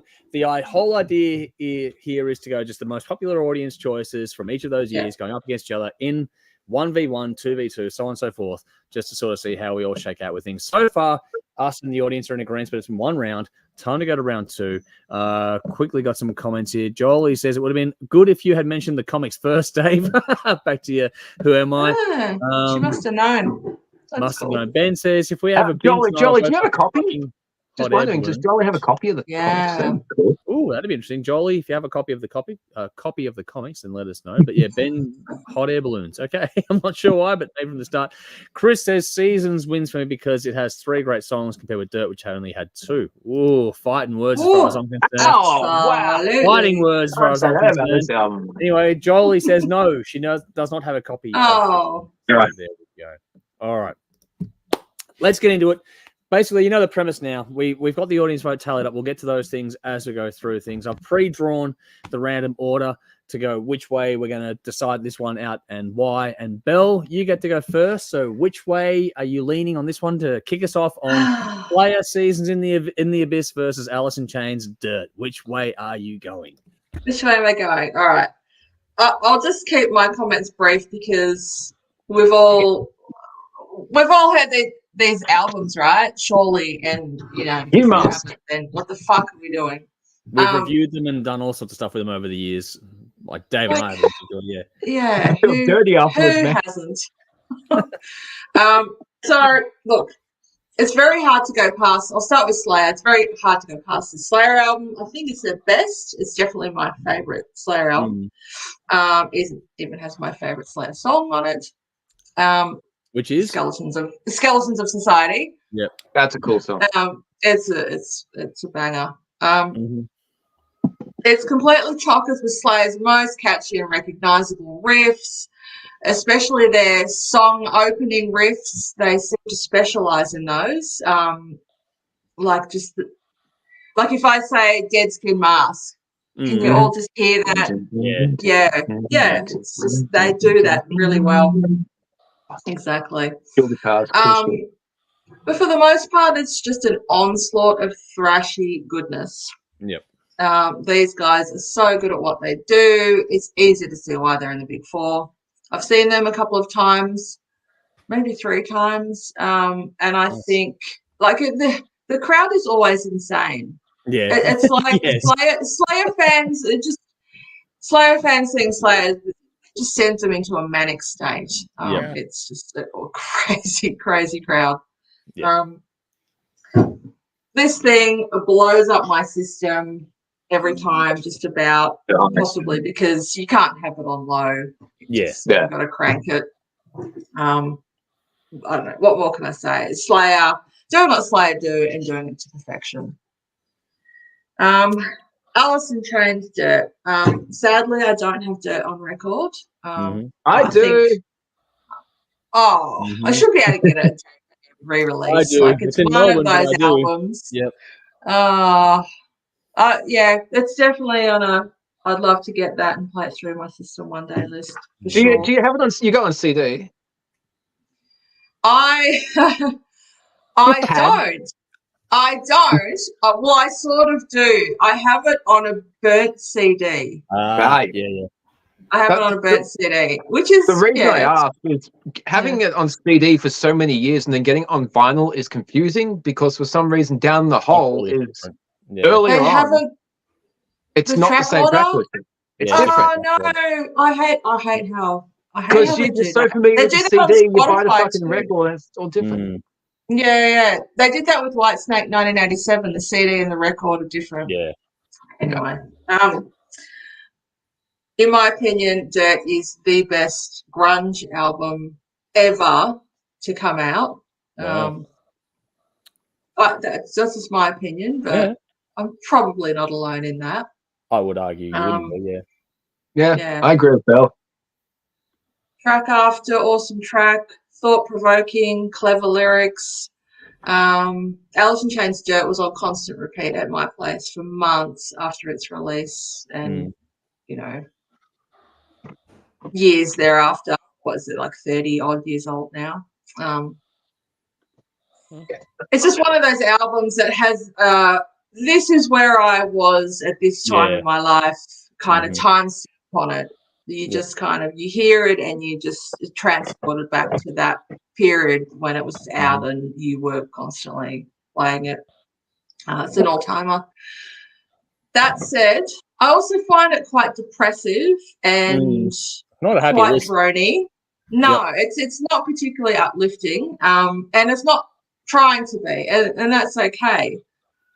But this week, in this context, it went up against a hellraiser of an album, and that energy that Slayer put out with Seasons is awesome, and I just wasn't feeling Alice in Chains this week, so I'm going with my first true love, thrash, over my passionate but short-lived rebound romance, which was grunge. So. I love the wording. That's great. Nicely done.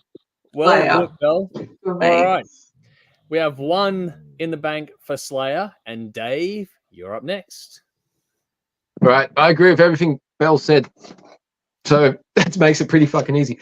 But yeah, both staples of my adolescence and my 20s and my 30s and my 40s. And these are just two fucking great albums. Two great bands, my two favorite albums from both of these bands. Both have great songs, songwriting, performances. Everything is fucking brilliant. I've learned songs to play from both of these. Probably a lot more. I had the guitar book for this. I had some guitar magazine, single transcriptions for Dead Skin Mask and Prisons in the Abyss, so not the whole album. Those two songs in themselves are fantastic. Skeletons of Society, as Belle said, is fucking great. But War Assemble and Expendable Youth are also fucking great. But yeah, this was a staple in my adolescence. And I learned every fucking song, every note on this album to play. You had to detune to a whole bunch of weird tunings, but it wasn't just the same tuning for the whole album, which made a really diverse, interesting listen. The harmonies between Lane Stanley and Jerry Cantrell are fucking phenomenal. They're fantastic. Songwriting is brilliant.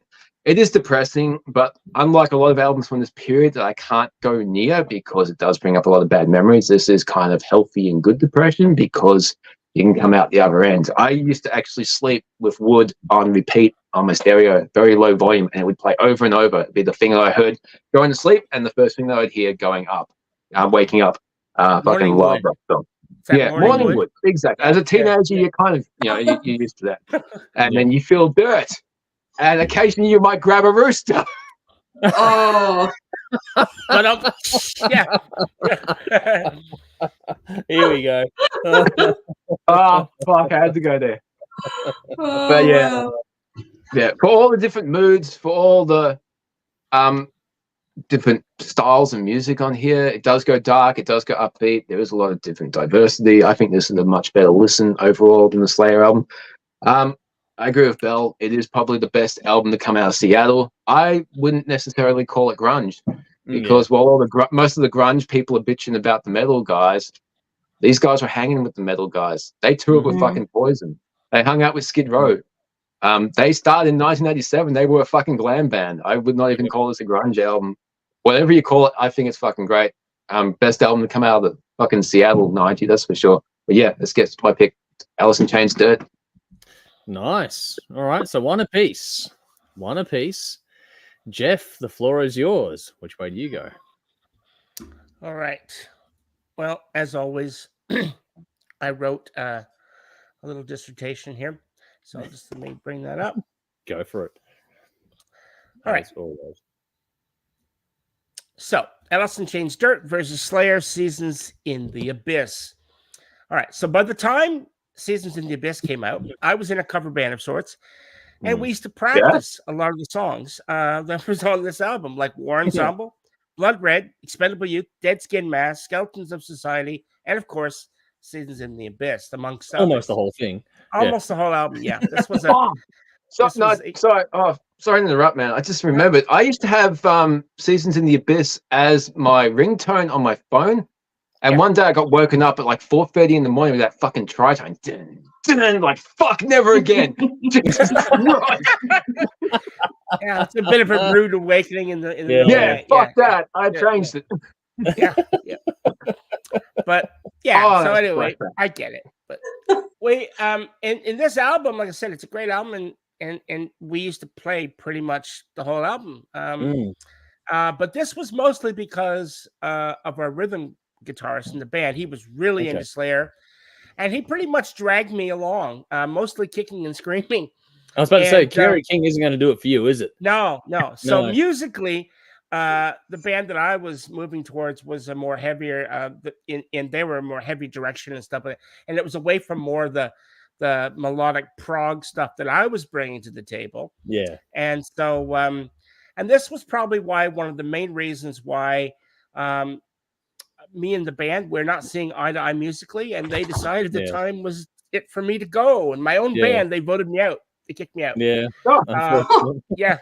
You're like, fuck you. It's a good day when they basically they say, we're having a band meeting. Okay. But anyway, that's another story. But in all fairness, I have to say that at this point in my musical playing life, never really having been a massive fan of Slayer, but I enjoyed them enough for them to be in my periphery. See what I did there? I really grew to enjoy this album more so than anything else that they had released up to that point. I know, how dare I, but this album has a way of getting under your skin, so to speak. Absolutely. Like, there's something special about it. Like dirt under the fingernails. Yeah. But this album for me was a step in the right direction. And for me, it was actually like a gateway for me to actually start enjoying the band. As a guitarist, I found the album to be more than your typical Slayer bore fest that I was used to. Instead of this album, for me, it was a much more melodic thing than anything that I had heard from them up to that point. And as a result, I actually found myself really getting into this album and then questioning myself whether or not I was a Johnny-come-lately or an actual diehard Slayer fan.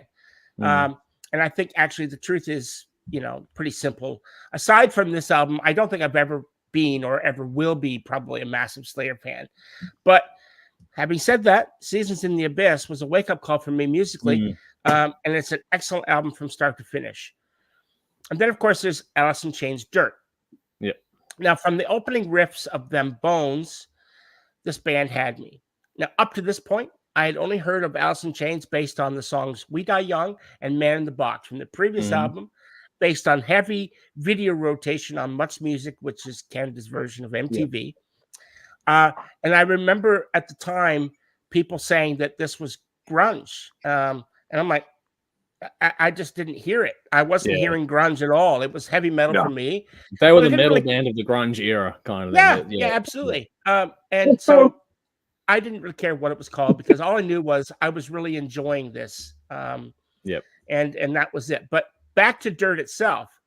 Now, one of my good friends at the time had bought the CD, and this was back in a time when, when we used to get together, set aside enough time to actually listen to the album, just sit there in the room, music, fuck it, and no one says anything, and then you just listen to the album, right?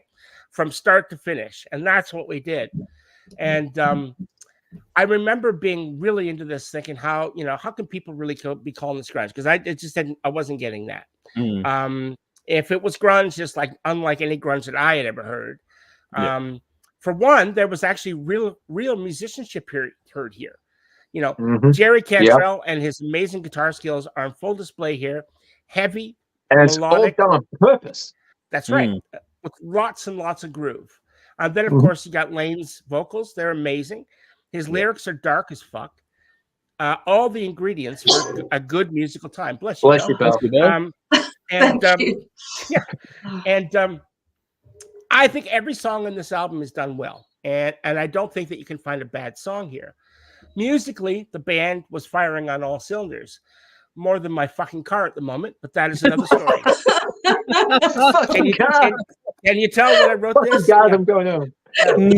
This was only yesterday, so I wrote this one. Yeah, exactly. Okay. So I don't think there's any denying the sheer musical prowess that's heard on this album, which is why I think it's considered by many people to be their best, and myself included. As I said, Lane Staley was in top form here, but lyrically, much of this album comes across to me as a cry for help. Here, I think, was a guy that was fully engrossed by a strong heroin addiction. And I think much of the lyrics heard here are a testament to this addiction. From the first pen lyrics of Them Bones to Damn That River, Rain When I Die, Down in a Hole, Sick Man, Junkhead, Dirt, Godsmack, Hate to Feel, Angry Prayer, and the last track, Wood.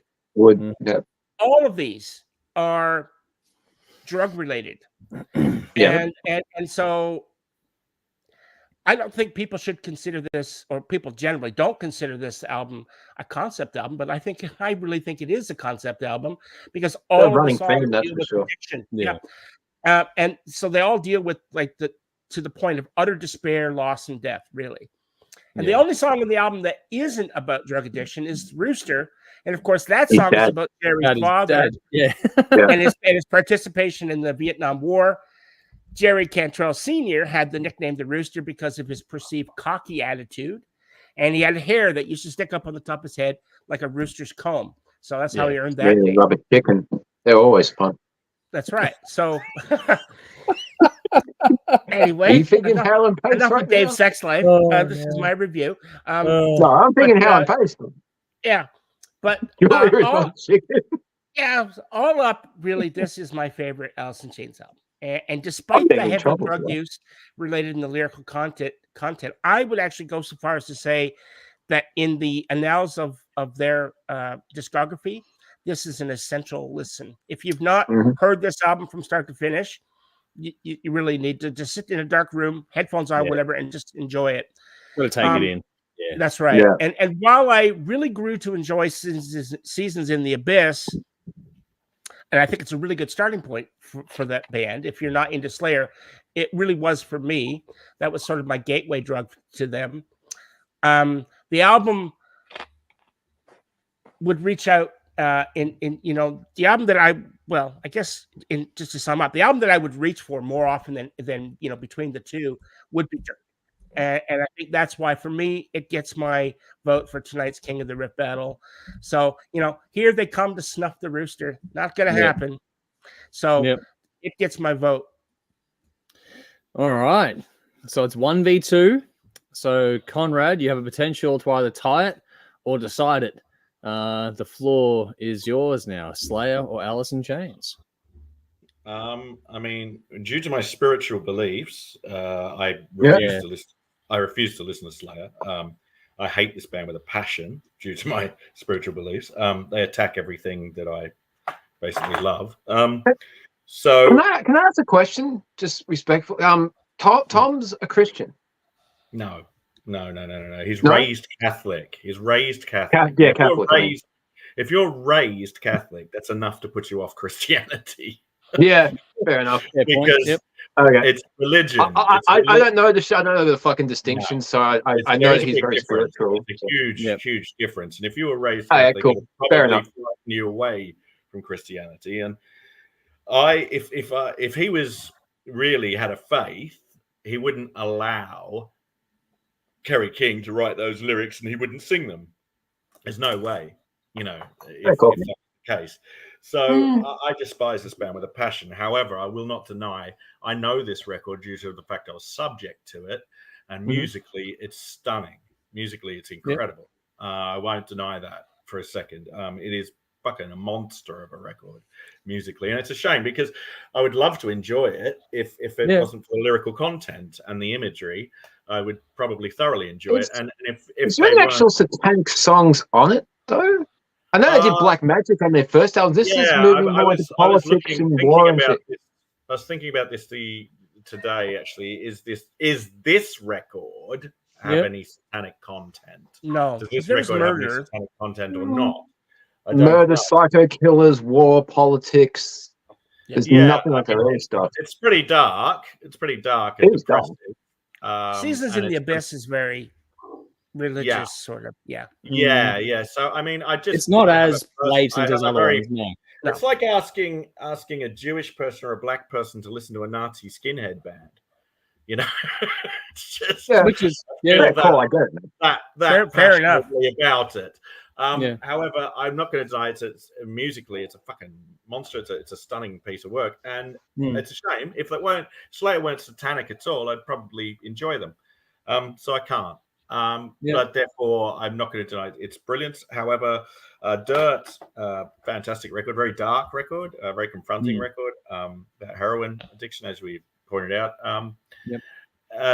Brilliant though, stunning, and loving obviously the harmonies of Cantrell and Staley, like the metal rock world's version of Simon and Garfunkel. I mean, the harmony. That's a great point. Wow. Actually, that's a good point. Or Lennon and McCartney, or the Everly Brothers. Those harmonies are just fucking phenomenal, and I love them for that. So for my vote, if it wasn't for the satanic element of Slayer, that would probably go through. However, obviously that's a spiritual thing for me. So and very deep spiritual thing for me. So therefore, Dirt gets my vote for this. Fair enough. Rant over. Yeah, no, they're all good. Like I actually liked that discourse there as well. That was, I think, enlightening for a lot of us out there in general too.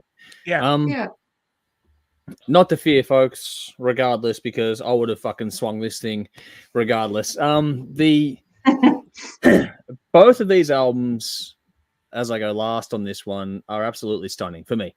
Now, Slayer's Seasons in the Abyss, it's just a fucking ball terror from beginning to end. So, Belle, I completely appreciate why you've selected it and why a lot of the audience did as well, because it's so just intense. It's actually, in its own way, more accessible than a lot of their other work. I think that it's funny how 100%. I reckon both these bands at their peak at this time. It's one of those albums that is essential listening. I think that if you're going to be a quote unquote metalhead, this is one you have to have listened to from beginning. Exactly. Even for somebody that has a staunch fucking hatred, you have to have heard this one. I know this record. I know this record. Someone that fucking hates what they're about, I still know it. You can't not listen to this one. It is required listening. It's an absolute beast. I was subject to it. Because the whole world, when this album came out, the whole world revolved around it. Like the track itself, Seasons in the Abyss, is just a fucking monster. Like it's the whole album from beginning to end is absolutely just for all of it's some of their most musical. It's them Absolutely. I would agree. Yeah. And I think it's their best. I think it's probably Tom's best vocal performance as well, to be honest. And they're most progressive. Maybe they're most progressive. Yeah, I think Kerry's work is the most enjoyable on this one. I'm not a big Kerry King fan. I think he's a terrible guitar player. Fucking woeful guitar player. His work on this, along with the rest of the band, Hanneman and all the rest, were really doing good things on this one. I think that this is the one where they really nailed it. They fucking knocked it out of the park. Correct. It's just that in this context, it's funny because I think it was Jeff mentioned the word torment, and they're both different kinds of torment. Like the Alice in Chains one is internal torment, like you're getting a real hard on the sleeve moment. For Slayer, it's a much more visceral, the world is in torment kind of an allegory kind of a piece. So it's going to really depend on what you're looking for. If you want to be angry at the world kind of a thing, you're going to go to Slayer in a heartbeat. And that's Slayer's fan base is rabid and deservedly so. And they are a different beast live. I've seen them twice. I saw that the first time I was like, okay. The second time I was like, okay, I get it now. But they lit the fucking area on fire when I saw them. The whole day fucking like, what the? They are a beast. Like they are just like between them and their fan base, it's a different experience. It is one of those bands. It's like if you get a chance, like now they're doing stuff again live. If you haven't seen them, you get a chance now. Go. Like it is one of those moments of seeing a band, even if you don't like the band, it's just one of those tick the box. Even if you're a god botherer, like me, I've seen Slayer more than all of you put together. There you go. You know what I mean? So I don't like you, but I've seen you more than all of you put together because I've been subject to them on festivals and. They're a special band in that environment too. I can't. I'll be honest. Having as much as I want to walk away from it and go fuck off, I'm not watching this. I have to stand there and watch it and go, well, they're bloody good musically. Exactly. You can't deny who and what they are. They are so good. Yeah. For me, the internal torment that comes from Dirt is more riveting and has a better overall payoff emotionally on a lot of levels. Not only the harmonies that have been mentioned between Staley and Cantrell, but Cantrell's guitar playing, I think, gets constantly overlooked in the whole who's the best guitarist for this, that, and whatever else. I think he's an absolute jet. And the fact that he plays baritone more than the regular stuff is even more credit for me. That's where David mentioned the weird tunings, because he's playing baritone.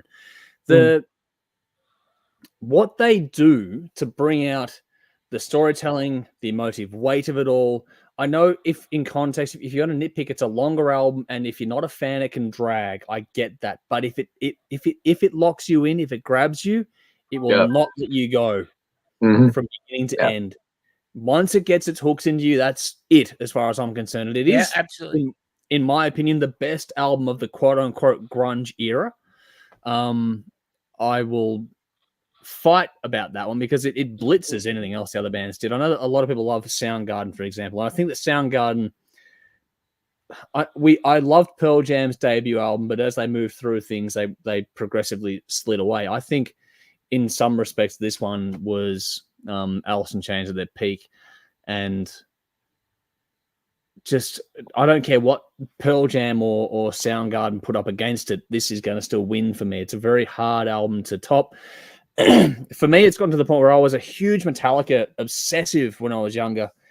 And over the years, it was funny because Shane, who used to host the show way back when, in the beginning with me, way back in the day, him and I would talk about Metallica and rhythm guitars because I'm always rhythm. Like, I know that other people here are lead guitarists, but I was always the rhythm guy. And Shane and I were talking one day. Who would be your favorite rhythm guitarist? And he would assume that I'd be Hetfield. And up until forever, it would have been Hetfield without a blink of an eye. But what Cantrell has done, not only in the lead side, but the rhythm side, between him and Sean Kinney and Mike Inez, the composition. He's underrated. Seriously. The way those things breathe and move. Take away the vocals, just musically, the pulse, it's something else. And he gets a lot of respect from Zach. I mean, Zach Wilde turns around and goes, this guy's the shit. He does. You know? Yeah, he gets props from Zach. I mean, that's pretty And Zach's always talking about 80s and 70s bands, but he always mentions Cantrell. Yeah, he's only 90s guitar. He really mentions. But there's a also nice feel. A lot of feel, Cantrell. And there's also a very big reason why Alice in Chains still feels like Alice in Chains, even with William Duvall on vocals. Yeah. Oh, I saw Cantrell. I've seen them with William Duvall. He's brilliant. You close your eyes. They were one of those bands where everybody was important. Every single member in the band had their own unique feel they brought to the band. Yeah. And I don't think one of those elements away, it doesn't work. And it's not the same. No. However, but they're one of the rare ones. Well, yeah. With William Duvall, they still don't work. Well, they had to get him because really, he was the right pick. Easily the right pick. Yeah, he was a great. But if you were going to play their music live, you've got to have that guy who sounds like Lane Staley, and he does. Yeah. I mean, I've gone and seen them, and they landed a guitar player with him as well. They got a second guitar. Yeah, exactly. Yeah, that's right. That said, Lane was playing guitar toward the end. Those two albums are great. Yeah, and I love what they've done, but this is not about the later albums, but just it was more about giving flowers to Jerry Cantrell, and I think that he needs a bit more love in the world of the ranking of guitarists and compositors. I agree. Very underrated. So far up there, and it's just overlooked all the time because of the era. I think more than anything else, because of the time that it comes from versus the actual credit involved in the work done. This is not to dismiss Slayer's Seasons in the Abyss. I love it to bits. I think it's a fantastic album. I think it's their best work. Belle, absolutely. I feel bad because you're the only one going on a limb for Slayer, but for me, it's a good album. It's a great album. I'd be shocked, Andrew, if you went for Slayer over Alice in Chains. Yeah. That's why when I drew it out, I was like, hey, I'm glad I'm going last because I figure it'll be done and dusted by then. No one's going to be shocked. Exactly. It's not a huge surprise. Were people surprised I went Alice in Chains? Yeah. I wasn't. I was. No, I kind of was a bit, yeah. But you would have gone Slayer. Okay.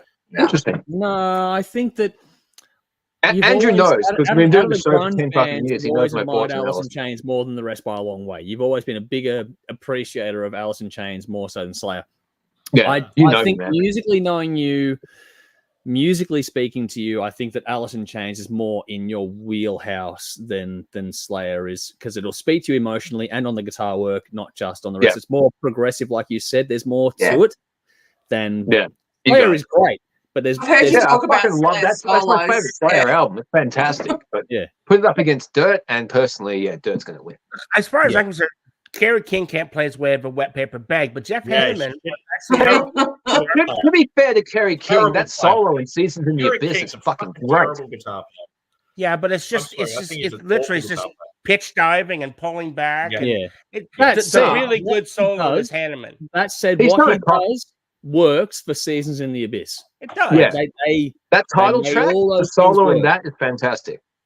I'd even argue that I forget the name of it now, forgive me, but the last studio album they did as well, that was actually one of the better ones from the band as well. I forget the name now, forgive me. I'm fucking drawing a blank, but the last one or the one before the Seasons? The last one. The newest one. The most recent. Okay. Yeah, most recent one. Gary Holt was a monster too. Is it Unrepentant? Yeah, Unrepentant. That's it. Yeah. Yep. That is a better album than I think people give credit for as well, actually. Was that I think Terry's work on that was Hanneman? good. Was that no, Gary Holt. Gary Holt was on that one. Yeah. Do you know what?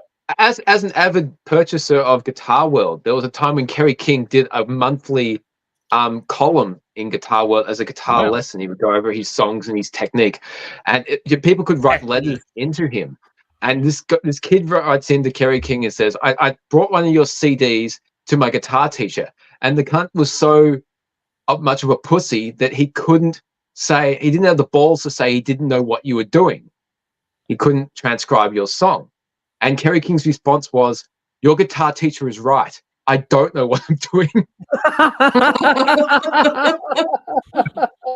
Look, we're going long-winded. Look, just long story short for me, I think people know me. The show will know that I'm going to go with Alice in Chains, but this is not to disrespect Slayer at all. Yeah.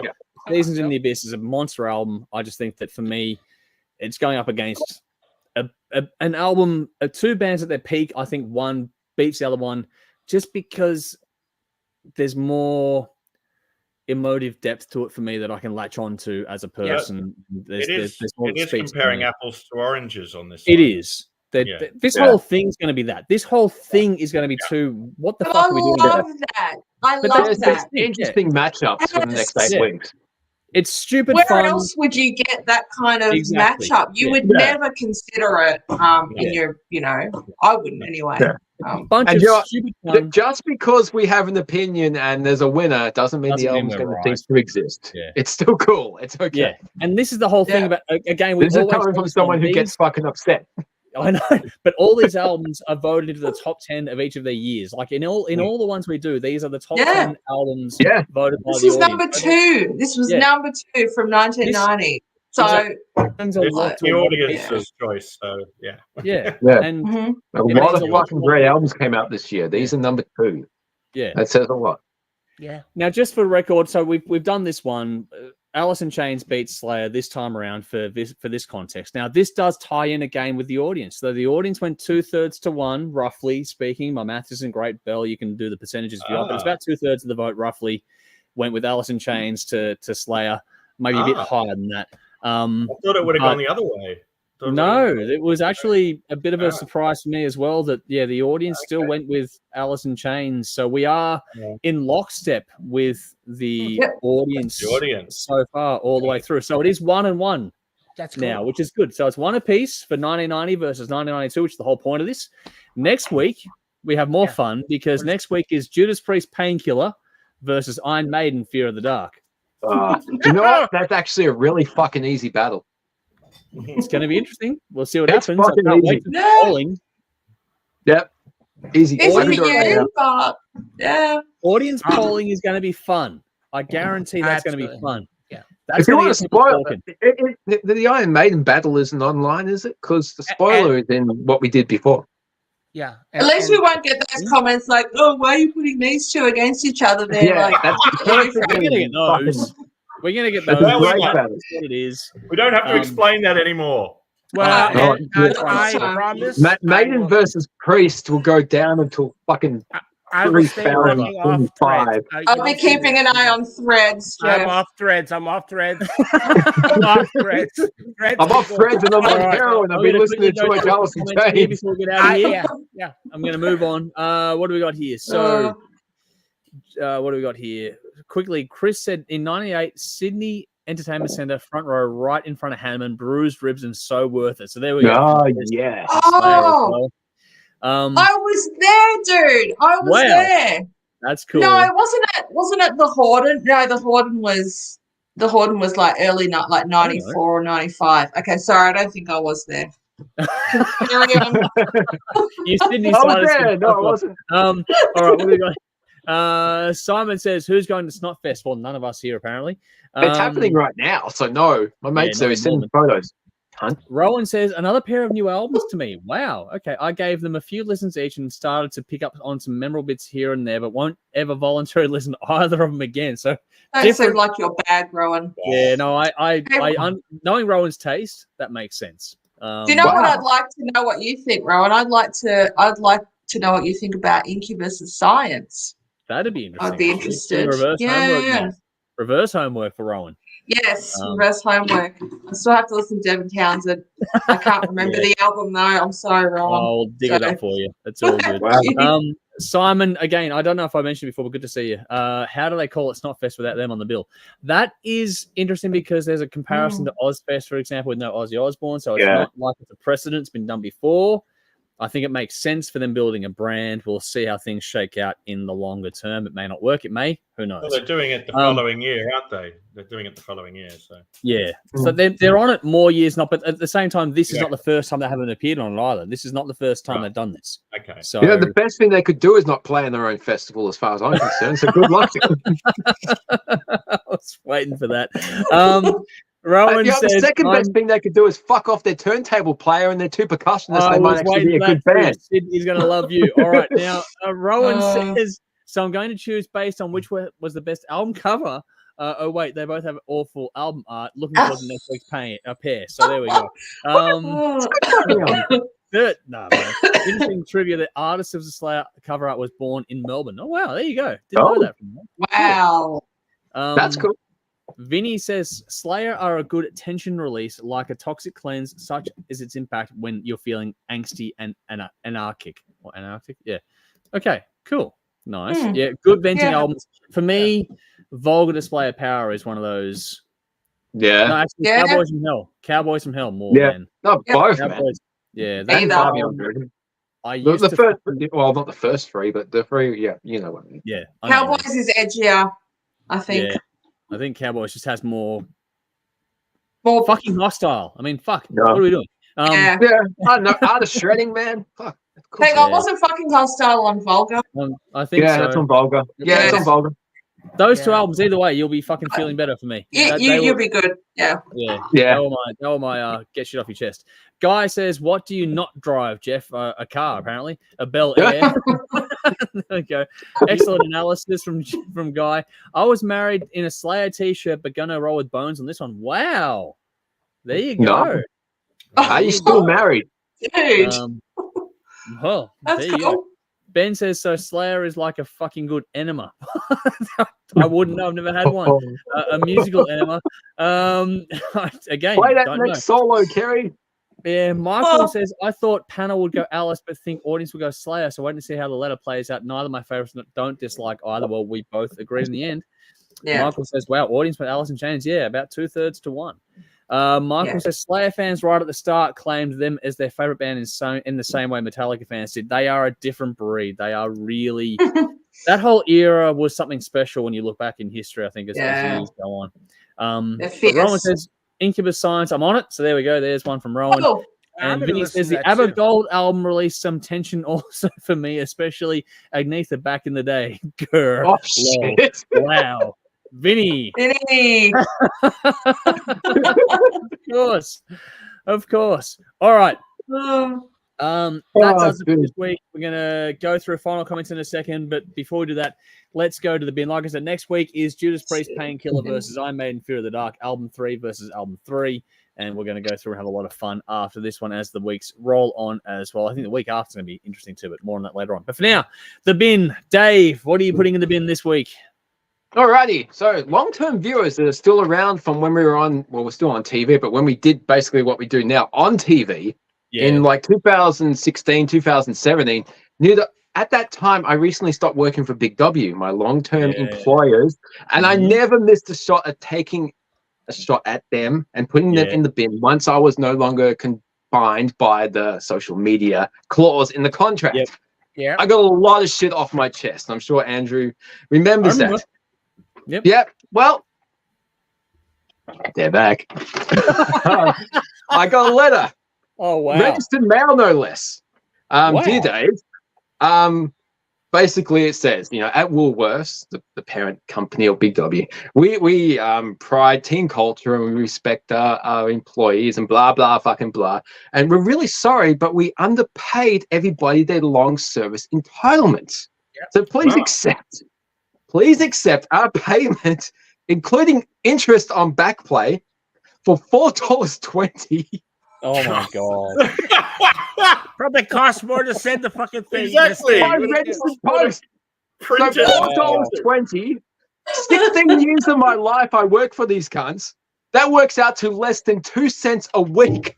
Oh, so I followed the link to get my $4.20. And I had to upload my fucking driver's license. 420. Anyway. Exactly. I had to upload my fucking driver's license, my tax file number, my bank account, everything. I had to get this is another bin. I had to get this fucking facial picture taken where I had to move 30 degrees to the left, 30 degrees to the right, look up, smile, and then told me to open my mouth. This fucking app told me to open my mouth. Can't I actually stick my tongue out? That makes me feel more comfortable. But fuck that app. Anyway, I finally got through all this online form shit, which can get in the bin in itself. And then Woolworths sent me their fucking electronic reply saying, we have received your information. We will process your payment within the next 12 weeks. So at some point in the next 12 weeks, I'm going to get my $4.20 For the 16 years of my life that I work for these motherfuckers. I want a So in the screen fucking- grab of the notification when that comes through to you, man. That's got to be something you got to. Of course, I screenshotted it, man. No, but when the money comes in, when you get the notification, when the 420 comes Yeah, in, my you got to screenshot that. $4.20. You Oh, got to get that. You should have said, I want it as a check. Send it to me as a fucking check. That's what exactly. You know, that would have been fucking more logical, but this, you know, okay. Oh, I spent a whole fucking day putting up a whole bunch of signage. A day later, they told me to take it all down and put it in the bin. This is why this company made no fucking money. Yeah. Even a bunch of shit out the back that didn't even make it to the shop floor. I worked a 16-hour day once as part of an 86-hour week, and they fired my friend because she got abused and threatened by a male customer. They fired her because she told him to fuck off. This is what this company does. yeah. They fucking piss me off. I have no love or sympathy for this company at all, and this is just a fucking joke. And a week after I was made redundant from the management team, they sent me a certificate thanking me for my 16 years of service. They spelt my surname wrong. For why? For people who know my actual surname, and they thanked me for my years, even though I had a management restructure every 5 years. My years of service in this management position, which one, I never actually held, and two, didn't actually fucking exist ever in my 16 years with this company. They have no fucking clue. Big W in the bin, Woolworths in the bin. And my $4.20, fuck it, I'll physically throw it in the bin. I don't need it. Hey, dude, I'll give you the key to our storage shed. You can go get the bin out of the storage shed and you go and fucking put $4.20 in the bin. I am literally fucking broke. When I get this $4.20, I don't want it. I'm going to donate it to charity or something. It's a fucking joke. Wow. Yeah. Okay. We're not going to top that one. We're not going to top that, but we're going to see how we go. Belle, what are you putting in the bin? Oh, no. You're this week. All right. I didn't actually have a bin until earlier today. I'm like, that's shit. So I'm going to put it in the bin. I had to take Ellis to the dentist this morning just for his 6-monthly checkup. Yeah. And he was only in there for, I don't know, maybe 15, 20 minutes. Dentist poked around, shot some water, scraped off a little bit of, plaque or whatever, and gave him a lecture. You need to brush morning and night, and like that was about it. Just the usual crap. Yeah. And charged me $262 for the privilege, and it wasn't even a dentist; it was a dental hygienist. Yeah. So. I know that they're trained as well, but like, oh my god, it was No, I agree. Where you get free How that's not on Medicare now is fucking beyond me. Do you have Medicare? Yeah. Yeah, like check that shit because my kids get $1,000 of dental work per year on Medicare. Really? Okay. Yeah. Okay. All right, I'll check it out. Yeah, get on that because like up until the age of 16, I think it is, kids get $1,000 of Medicare. Oh, okay. As long as it's not like stuff like braces or orthodontic works, just basic fillings and shit, it's all covered. It was just a basic checkup. Like, that should be covered. Everyone there.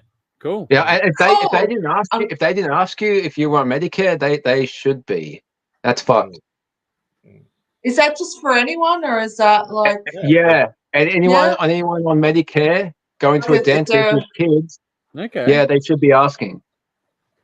Cool. All right, I'll check it out. Thank you, Dave. Yeah. Sweet. Maybe not in the bin, but right now in the bin because I still think that's what it is. It might be on principle alone. Yeah, fucking bin that shit. Yeah, that's a lot of money for not much, really. I think. Yeah. Vets cost less. That's fucking. Definitely. That sounds weird. Vets cost less. Doctors cost less. Yeah. Like you go see a doctor for 15 minutes and it costs you like $120. Yeah. Fuck and they've been to medical school for fucking mess. Yeah.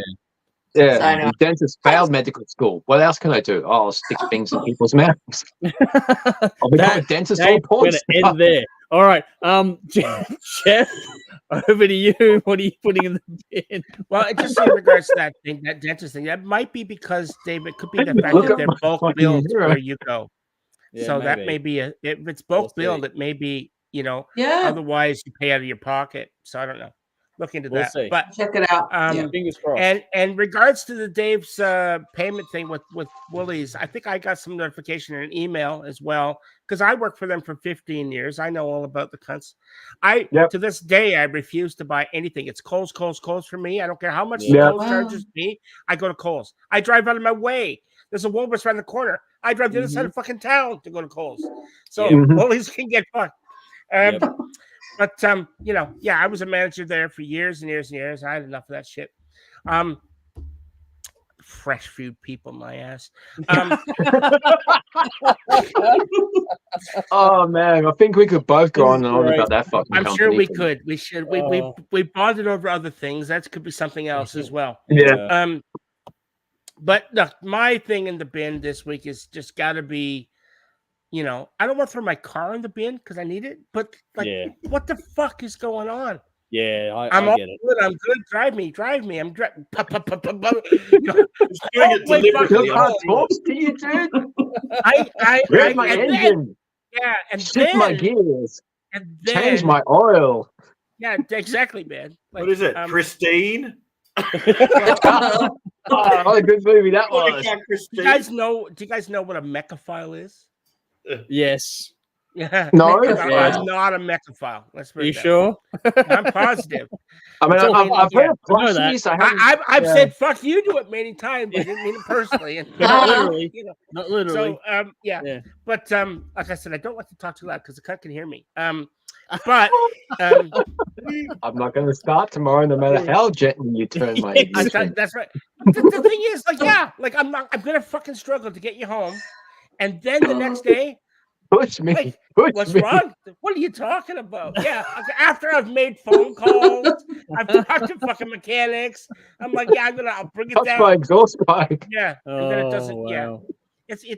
Yeah, to me, it was like I don't know. You guys ever watched many years ago? So Looney Tunes, right? Like there was the whole Bugs Bunny thing and all those things, right? And there was this one skit where this guy found a singing frog.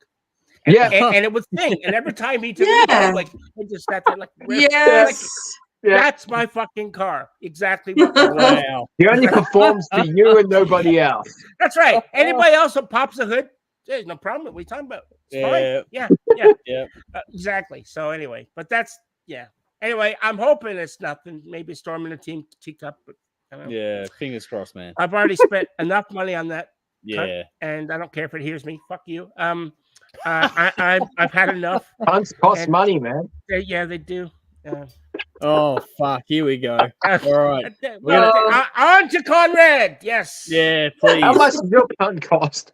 Move us on, Conrad. What are you putting in the bin this week? What the fuck did you just ask me? With the voice go with it. Wow. Okay. Wow. How much are you spending? These things. I got stuck in China. Passport. I got stuck in China for a week, right? Because I lost my passport in China. Yeah. So I got stuck there for a week. And you got Shanghai. I remember that. Yeah. It was one of the most stressful. Shanghai. Yeah. Yeah, that was terrible. That was shitty for you, Conrad. It was one of the most stressful and expensive weeks of my entire life. That was bad. It was horrible. Yeah. I had to get this from the Australian consulate here in London. $500 fucking dollars. What? What the fuck? $500 for an Australian passport in the UK. Fucking ridiculous. That's they can fucking do one. The Australian consulate can fucking do one. I will say this, and it's going up. It's going up. They're putting it up another $50. This year. Yeah. Is that a 10-year passport? Like when you get out? Okay. $550 for an Australian passport. I think the British one costs about £90. Big difference. Shit. It doesn't cost that much here in Australia, though. Yeah. The passports. I don't know what it would cost in Australia to get one of these. Probably not that much. It's like about half that. Probably about $350 at least, though, I'd say. No, I don't even think it's that much. Yeah. Well, not when I got mine. Yeah, they're not cheap. I don't know. That's Conrad, do you want my $4.20 at my house? That's a charity. It costs me more to send it. Exactly, it would too. Yeah. Yeah, but thank you. Shit. Yes, like that $500 for the Australian consulate can. Fuck that. Fucking hell. $501. I don't know what the $1 was for. It was Wow.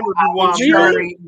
Number 501. That's, you know what that's called? That's insult to injury. That's what that is. Yeah, exactly. Yeah. $501. Yeah, That is insane. fucked. Yeah. All right. And to add insult to injury, it came in a supposed to be recorded delivery, right? It's supposed to be like you got to sign for this shit, yeah, because they cost a bit, right? It's a big document, and they get too. stolen, It's they get huge for who you stolen are. and things like that, and people can use them for fake IDs, all that stuff. So Yeah. it turns up they missed me. They fucking didn't arrive when it was supposed to, shit like that. When it does turn up, it looked like a dog had fucking ravished the package. It was torn open. It looked like a dog had ravaged the thing. I spent $500 on that. You bastard. It's been doggy styled all over the fucking neighborhood. You could have at least put it in a decent packaging so it wouldn't be torn to ribbons by the time. At least it wasn't concert tickets. That would have been worse, right? Yeah. Well played. Oh fuck. Yeah. Wow. All right, my bin is petty by comparison to a lot of this stuff, but it is one that strikes close to home for me in some respects. I'm gonna put the Crow remake in the bin. Yes, without even having seen it. The fucking trailer is dog shit. I haven't even bothered with the fucking trailer. You can't remake. I haven't seen any of the sequels. You can't go past the original. It's fantastic. Yeah, exactly. Well, now, people don't have to like the Crow. Leave it alone. Yeah, Brandon Lee's not in it. I'm not watching it. But if I'll have to watch. I like Bill Skarsgård or whatever the fuck his name is. He's a good actor. Yeah, Bill Skarsgård is a great actor. But don't touch the original. Leave it the fuck alone. They've tried to urbanize this thing and having the fucking Ozzy Osbourne meets what's his name? Face tattooed guy. He's actually pretty good on guitar and that, but just he did a remix. Machine Gun Kelly? Oh no, I know who you mean. Post Malone. Yeah, Post Malone. That's it. Post Malone, Ozzy Osbourne track. They've tried to sort of hedge their bets on this whole thing, and it's just the point of the whole thing. If you pay attention, the sequels are what they are, but if you're going to remake it, at least go closer to the source material where you include things like Skull Cowboy and that. I've got the graphic novel. I've actually got a copy of it. So it was a comic before it was a film. Yes. Yeah. James O'Barr was the author, and he was a cameo in the original movie. Like, this is a whole fucking in-depth thing. Wow. So you know the looters when they blow up the pawn shop and someone's stealing the TV with a fucking I know the guy. James O'Barr, the author. Okay, the guy cool. Stealing the TV. That's a bit it's a bit like with what's his name, Stan Lee in the Marvel things. Yeah. But this is so much more subtle. Like this is the most subtle of things. Like it's if like for me, I'm fully engrossed in this shit because I've got the novel and I fucking love it. But if you're gonna go down this path, at least go back closer to the source material, not just rewrite the same characters into a more urbanized feel, because the point was it wasn't urbanized. It was meant to be fucking Nor. It wasn't meant to be fucking what they're portraying this to be now. And I just think it's got that Gotham City vibe to it. That's it. Yeah. It really does. Yeah. And it's just cool fucking goth shit. Yeah, and to take some of the best dialogue ever committed to film. Between the music, the shooting of the video, like it's graphic. It's more like John Wick, and it's like that's not the point. It wasn't meant to be that graphic. It was much more visceral and emotional than that. And there's there's substance to this. Like fucking Brendan Lee brought that character to life, man. And he died doing it. And that's the point. Now and you can see how it would happen. And such a fucked up story. To remake the movie like this, to me, in an era where Hollywood is just fucking remaking everything. Yeah, because they've run out of original ideas. But the thing is that the movie The Crow isn't that close to the graphic novel. Like it's close, but there's things they could have done differently. Like they originally cast a Skull Cowboy character and then cut him out. Like they could go do things like the Skull Cowboy character. They could really do things and make it really more close to the original source material. So did they have permission to do it again, or this? Someone owns the rights to what? It was Miramax originally, and now I think it's Warner Brothers thing. Now I'm not entirely. Can they do that? They can just go ahead. Miramax owned by Disney, I think, and fucking Disney owns everything. So. This guy, maybe the author went, "Nah, fuck off! I don't want you touching it." Well, the directors complained about this already. Yeah, Alex Proyas. But because the studio owned the rights, whoever brought the studio owns everything that the studio had the rights to. Yeah. So now the minor independent studio has been brought up by all the big companies, and it's all fair game. Right. Yeah. So for me, just long story short, without getting into the weeds, the new version of The Crow, for those of us that know and love the original film, this can go on the bin. It doesn't capture the feel, the vibe, anything about it at all. It's just... I'm not interested in seeing for the sake of it. It's just fucking painful. And I really hope, because each one of these vital organs I hope they do a better job. I hope they would do it more justice, but they've just fucked it. The preview has pissed me off, so it can get in the bin. Fair enough. Fuck off. Anyway, comments, audience. Here we go. Vinny says, my bin is being obligated to attend my girlfriend's ex-husband's band launch with white reggae. What? Would rather undergo a circumcision without an anesthetic. That's a big call, Vinny. Wow. Brave man, dude. Wow. You're we just learned something man, about Vinny. Yeah, you're the bigger man. You're a better person than I am. Fuck that for a joke. There you go. What? Yeah. Lauren says, almost sounds like Dave was fished. That photography stuff makes no sense with you putting your fucking opening your mouth and that. What did I say? Oh, yeah, that was fucked up. Open my mouth. Like, I don't want to open my mouth, you bitch. Fuck that. Vinny says, you're being harsh, Dave. That $4.20 will buy you half a bag of shredded mozzarella. So there you go. Why didn't you even buy me a fucking cask of LD wine, for Christ's sake? Yeah, it could, actually. Vinny says, by the way, keep that comment about white reggae between us. Yeah, good luck with that. Too late, Vinny. White boy reggae. It's got no rhythm, dude. Ben says, sounds like she had a legit reason for leaving him. Wow. I don't know what's going on here. Wearing a t-shirt head to bed wasn't sexy enough for Ben. So, wow. Wow. Okay. Stream, I'm single. There we go. That's where this is going to conclude. Okay. Rowan says, hello, my baby. What's your tip, dude? Honey. I don't know. Baby, hello, my honey. Hello, my ragtime girl. That's the frog reference that Jeff made. Yeah. Right. That's right. Brentley died on the movie set making. What's a ragtime girl, anyway? Is she on a period? A flapper girl would be, surely. What the fuck is going on? A 1920s, a flapper girl with the headband and the bob. And I believe a fluffer girl is something different these days. Yeah, I think so. And to me, a ragtime girl means, like 1940s, I'm on the rag. Hello, my ragtime girl. Like, you ain't getting... All right, I'm going to move us on because we're circling the drain. I know what that is true. No. Okay.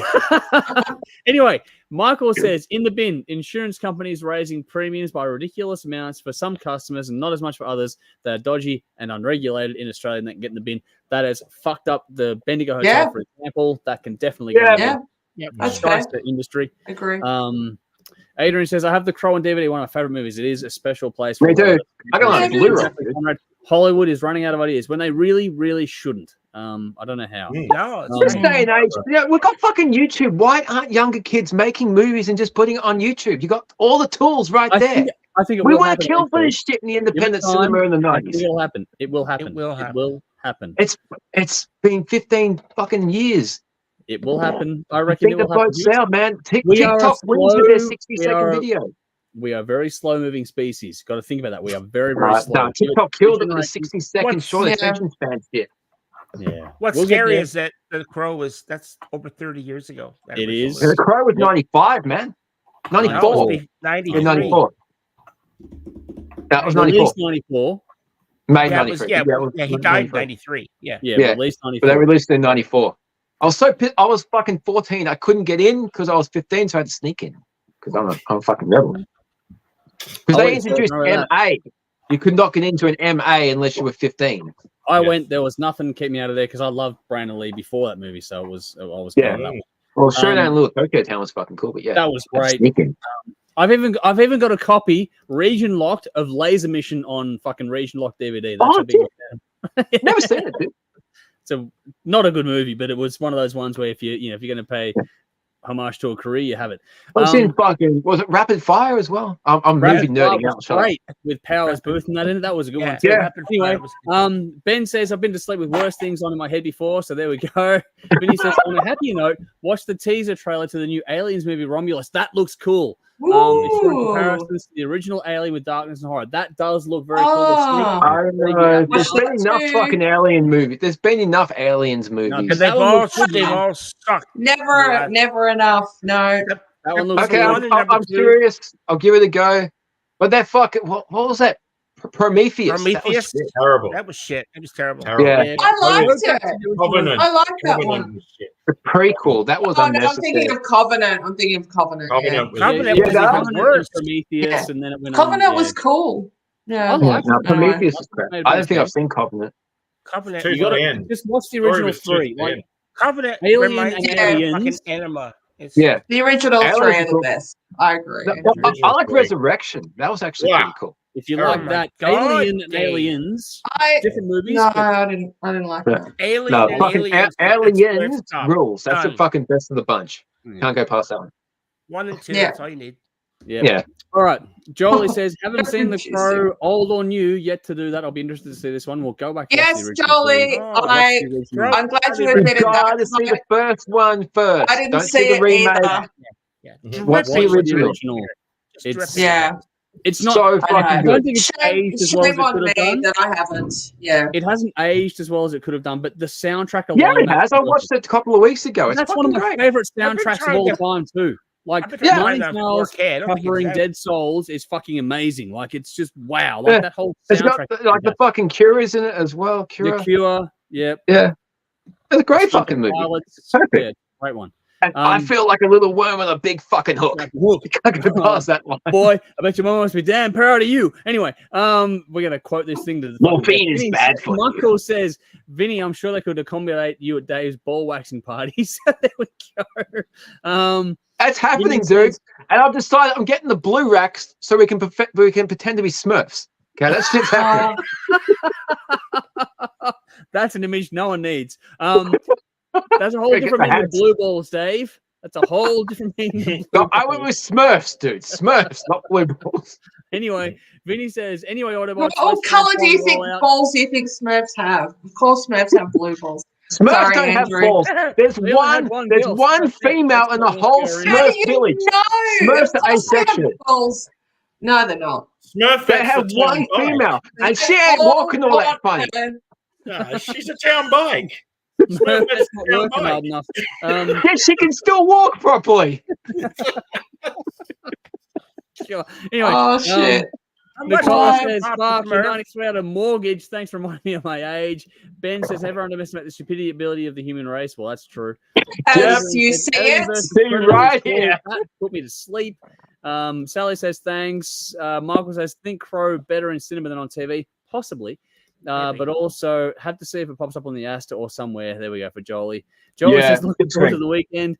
I love Smurfette. Here we go. So does everybody in the Smurfette. Go to all the Smurfs. And Vinny says, everyone knows ballpoint pens contain Smurf jizz. Haha, there we go. I think it's time to wrap this thing up. Now, Vinny. We're done. What did I do? Bringing up the Smurfs. We're gonna end it there. All right, thank you all for joining us. It's been a fucking wild ride again, as always. We got through the fucking bulk of it earlier, which is good. But thank you for your company. Thank you to Dave to my right, or my left, and Bill on the other side of the screen, to Conrad and Jeff below us now as we go through things. Thank you guys, for jumping in tonight and having fun with us once again. Looking forward to it again, same time and place next week. Thank you, everyone at home, for tuning in. We appreciate it. Make sure you check us out on telly as well. 10:30 p.m. Thursday nights on Channel 44 in Adelaide, local time. 10:30 p.m. Saturday nights on Channel 31 in Melbourne, local time there as well, via TV, online, and on the app as well. All the links to check out music is in the description box of this one, so make sure you go and check it out for yourselves. Make up your own mind. Don't just take our word for it. And if you'd be so kind, check out our Patreon page too. Any and all help you can give us there is really going to be important this year to help us do a lot more going forward as well. But for now, that'll do it. We're going to get out of here. I know there's more comments coming through, but if we don't wrap it up, we're never going to get out of here. So thank you, one and all, for joining us. We'll see you all again, same time, place, next week. Until then, on behalf of us all, thank you again. I'm Andrew. You know what to do until next time, folks. As always, drink up, Drink folks. up. Drink up. Rock on. Rock on. Rock on. I feel like a little worm on a big fucking hook. Fucking hook. Fuck thread.